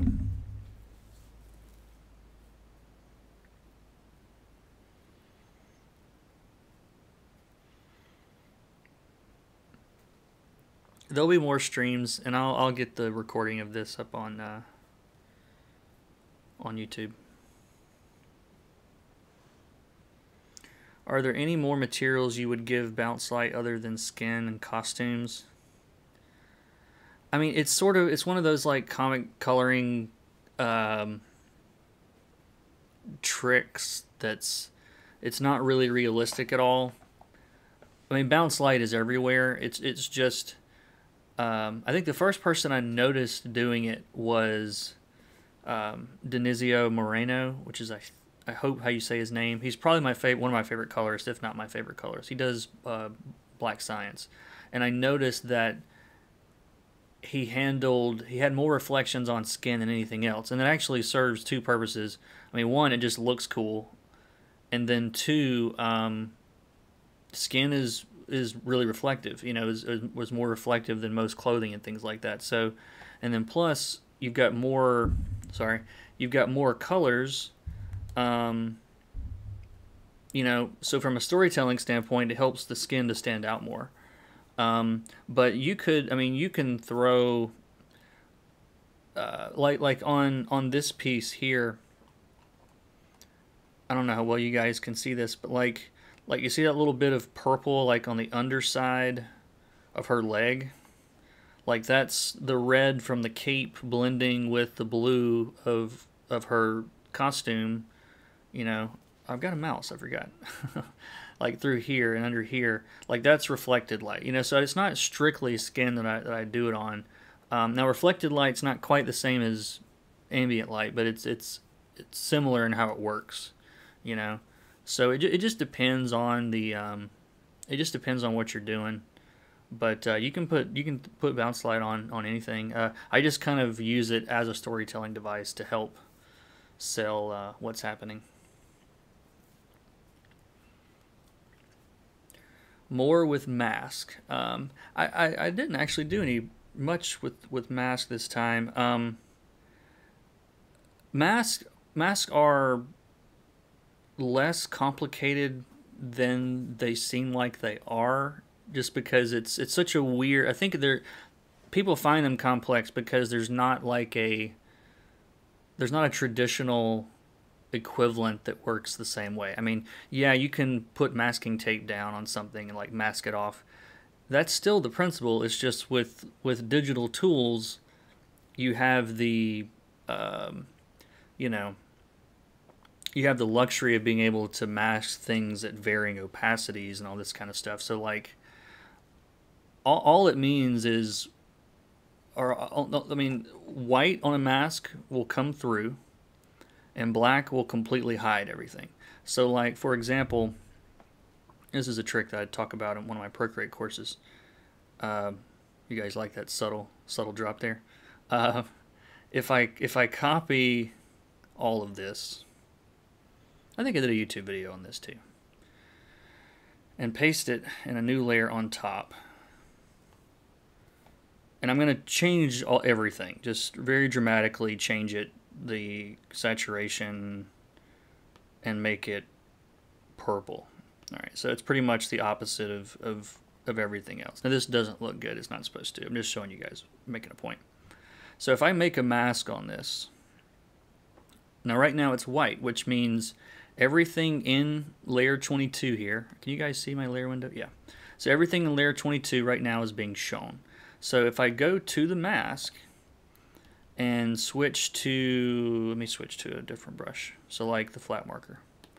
And if I start painting, and I'm going to do this 100% opacity with black, what you'll notice is that it's just hiding the contents of that layer, you know, so the orange underneath is coming through. That's all a mask does, is it hides and shows whatever it's attached to. So I can switch to white and paint it right back in. So you can basically do that with anything. You can render with this, you can do special effects with this, you know, like, I mean, big color shifts and whatnot, things like that. And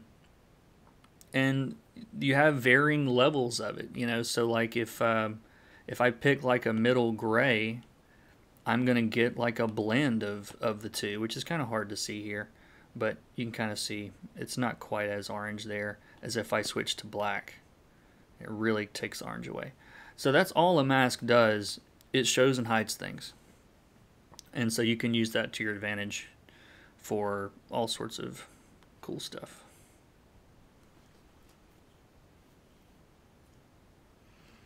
It'll take you a little bit. I don't mean to, like, you know, make, oh, masks are easy. Like, they're weird. Like, they're weird to use. But once you start using it, you'll be like, oh, that's it. Like, that's all it is, you know? Because that's how it was for me. For the longest time, I was like, oh, like, because one of my good friends, Tamara Bonvillain, is an amazing colorist, does 1,000 books a month, or at least it feels that way. And but I've watched her work, and I've actually, she sent me some PSDs a while back. At the time, I could barely even understand what I was seeing. There was, because she was doing all of these, you know, there was nested layers and layers and groups, and there's mask on the group, and it was very, very technical, but she heavily uses masks, you know, in all of her rendering, and it makes it easy, you know, to go in and completely shift all of your rendering colors at one time. Now I didn't use a mask here because, you know, at this point I kind of know what is expected on this book, and I wasn't worried about major changes, but the principle's the same. Like, I could go in and, you know, change all of the, you know, shadow colors, and I kind of like that pink.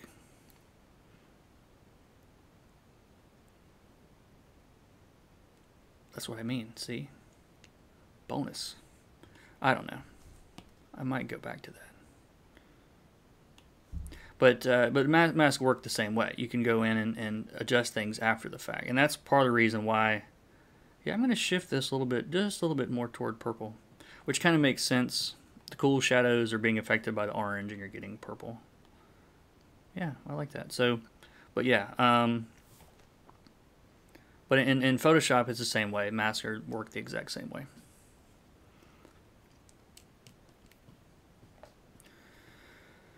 All right.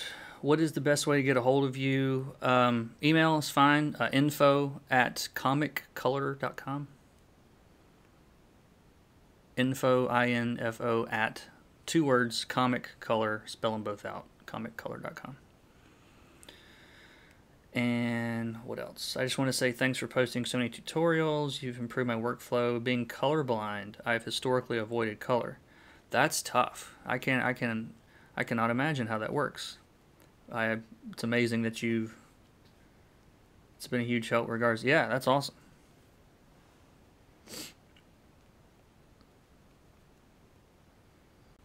If you make it as a colorblind colorist, you're badass. Coloring on hard mode, for real, yeah. And let me know, like, I don't know if there's anything I could do to help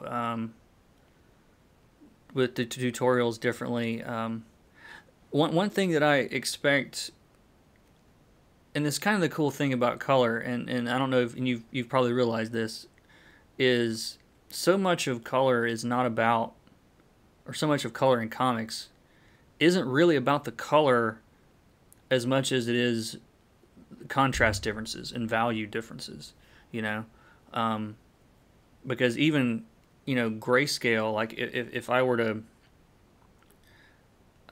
let's see, if I do this, whoops,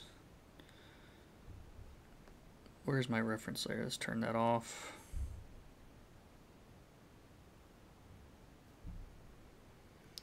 Like, thinking about it more like this,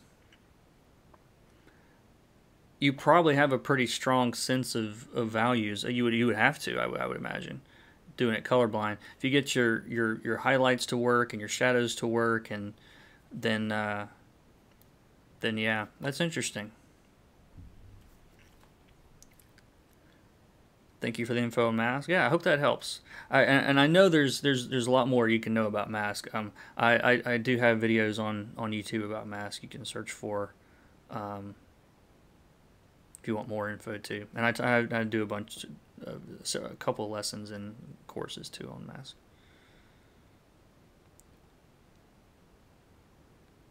Lots of reference photos to grab colors. That makes sense. That makes sense. So like you're trusting, it's like this tree hopefully is green or whatever, you know. I'm not making light of it. I'm just, but yeah, that's something. I'm impressed. Keep it up. Speaking of books per month, I hear the comics industry can be a bit of a slog. I mean, any creative industry, how many pages a month would you do to say get by comfortably financially? It depends on what you consider to be financially comfortable. And I mean, for some people that's just, you know, covering their car note or something if they have another job, or it might, I mean, as far as like full time, I don't know, like it would probably I would take a minimum 3 or 4 books a month. I mean, it depends though. Like if you don't have a lot of expenses, you know, maybe it's 2 or 3, you know. But I mean, it's not uncommon for colorists to do like a book a week, you know. And those are usually, like, for a lot of colorists, those are long days, you know. It's not like you punch in at 9 and quit at 5, you know. It's like they might do a 12-hour day, you know. So it kind of depends on the just depends on the colorist though. Like I'm fast. Like I mean I don't mean that in like a you know, braggy way. It's just like I know that I'm fast. I was always fast. When I was drawing, I draw fast. Like, and that comes with time, you know, getting faster. You know, I mean, just like animation, you know, comics is like it's a production environment, you know, as they call it. So, you know, it's all about like as many shortcuts as possible. Not shortcuts, but like, yeah, shortcuts. I mean, I don't mean like cut corners and like, you know, turn in half-ass work or whatever, but like, you know, like that is what has evolved my process more than anything is like, how can I make this look better faster, you know? And so it's not just I want to get good, but I want to get good and get faster. So like for me, you know, there's some colorists that have, you know, been around a while, like Dave McCaig. He's like one of my heroes when it comes to coloring. And he's like, well, you know these layers for? You can do it all in a layer, you know? And he literally has like flats, colors, inks, special effects. Like that'll be like, and but he's a master at choosing colors. Like I don't even trust myself that much, you know. There's still a lot of stuff I feel like I'm learning, and so you know, with somebody like him, he's making really strong color choices because he has all that experience. He's colored thousands and thousands of books, you know. So for me, it's like this gets me a very consistent output. You know, I mean, once we set the base colors on this page, like how many times did I go back to the color picker? You know, like it wasn't much, you know. So for me, this doesn't work for everybody, but for me, this method gets me easily reproducible, consistent panel to panel coloring, you know, without having to go back to the color picker 1,000 times. But like this is just my method, you know. I talk about it all the time on the channel, but like Nolan Woodard is a colorist I met at Heroes a couple years ago. He's amazing. I think he's a Marvel exclusive guy. I think. Don't hold me to that. I think so. But was one of the things he brought up was that, you know, there are as many ways to color as there are colorists. And so somebody like Dave McKay looks at this, what I did today, and is, oh, that's crazy. It takes way too long. But it would take me way longer to get to all these colors on my own if I had to go in and pick each one, you know. So this is just what works for me on this particular project. You know, I might have a different method on different projects. It kind of depends, but yep.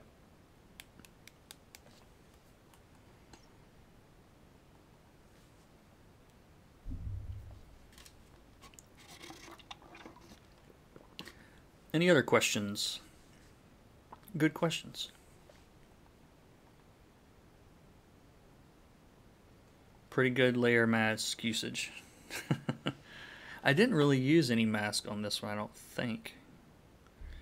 No, like once I figured out like what colors I was using on this book, I felt more confident about not having to worry about it. Yeah, like doing comics full time is like, you both teach and confirm a lot for me. Oh yeah, thank you. Yeah, trying to do it full time and that's like the only thing you're doing, it's tough. I mean, especially when you're just starting out, because your rates are real low, and you know, 2 or 3 books a month aren't going to pay the bills when you're just starting out, you know. So yeah, going from animation to comics is not like, it's probably similar in a lot of ways, you know, as far as, you know, I think any creative job, you know, is going to be hard to try to do full time. Like I'm not at that point yet. I take that back. I mean, I would say I'm getting a full-time income from comics. It's just, it's because I'm fast.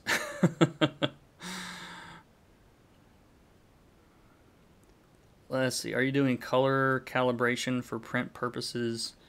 I do own a Spider 5 Pro, something like that. One of those hardware calibration things, and it works really, really well. I was just noticing the other day, I had some comps, like they send me like free copies of like Hack Slash when it comes in, and like what's on the page is like exactly what I felt like I was seeing, or you know, the what do you call it, or the color shift it's so subtle and it's so universal that it looks like what I wanted it to look like, you know. So those things are worth it. Like they're kind of expensive. Like I want to say that was like $100 or something, $150 or something. But especially when you're working on like multiple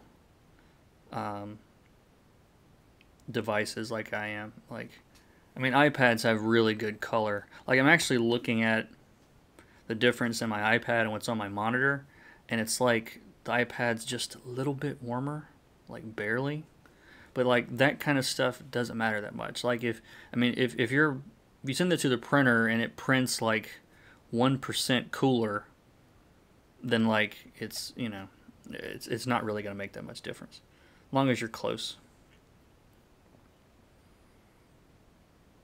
Your shadow and lights look simple and so effective. Do you have a step-by-step tutorial anywhere? I struggle to get depth into my drawings. Thanks. I have avoided doing like a really thorough rendering lesson tutorial because it's not like I can do it one tutorial. It's actually probably the next course that I'm going to do, but I'm probably going to do parts of that on YouTube also. I'm still debating exactly what I'm going to handle this, but yeah, I have plans for a very in-depth, very detailed rendering tutorial series of some kind. It's going to take a long time to make, so you know it's not going to be like next week or anything. But the more I sit here and talk, the more I find I want to change on this. But whoops, let's do this. The I don't even remember the question now. Oh yeah, that tutorial.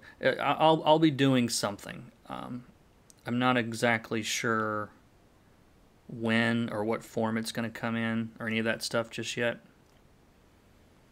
But I think what I'm going to do, my plan is to pre-record everything. You know, have it all done. It'll, I don't know, 10 or 12 lessons probably, I'm guessing. And then just have it available as a download where you can buy it. And then maybe put out like a video every month or something from it for the people that are just on YouTube and want to see it. But if you want to get it all at one time and get like my feedback and get, you know, one-on-one support and all that stuff, like I'll sell that as a separate package too, probably.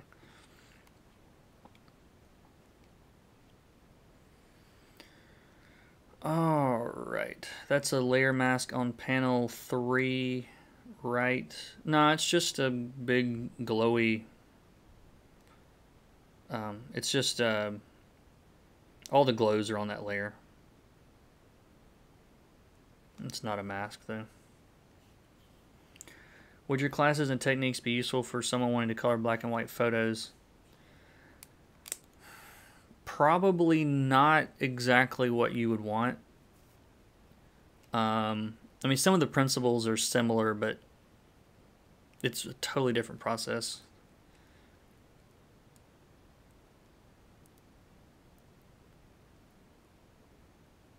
I inherited a color monkey. Yeah, that's the same stuff, I think. The same as the spider.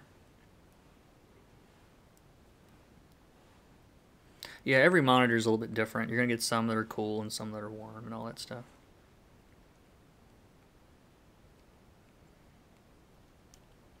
Alright, well, I think I'm going to wrap this up, guys. Thank you all for watching, and I'll try to cut something together on YouTube if you missed most of this. But as always, thanks for watching. Subscribe, follow, like, all that stuff. Thumbs up. Ring the bell. What am I missing?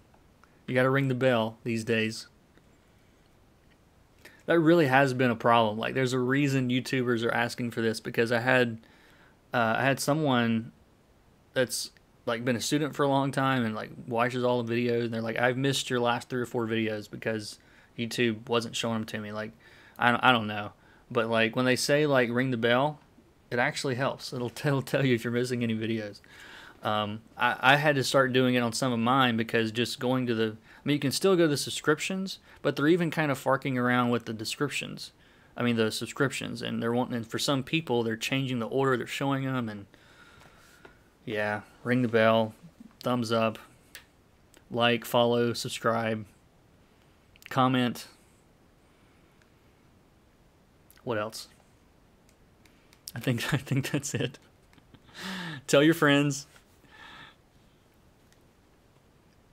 What is you guys? I don't know if anybody watches Borodante on YouTube. He's one of my favorite. He ends every video with, "I thank you for watching. If you did, I guess you did if you're here." I'm just like, I love it. It's so simple. Leave a like and subscribe. Tell a friend. Like, yeah. I know his whole spiel. I think I've watched every video he's ever made. How important is knowledge of the color wheel? Very. Speed round. I'm going to tweet out what I colored during the stream. Awesome.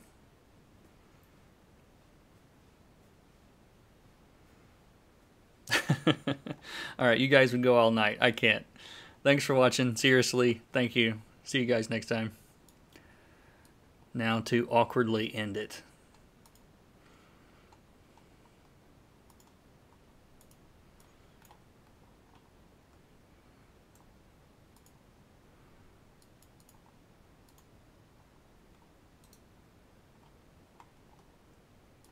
I told you I was going to awkwardly end it like it's not ending.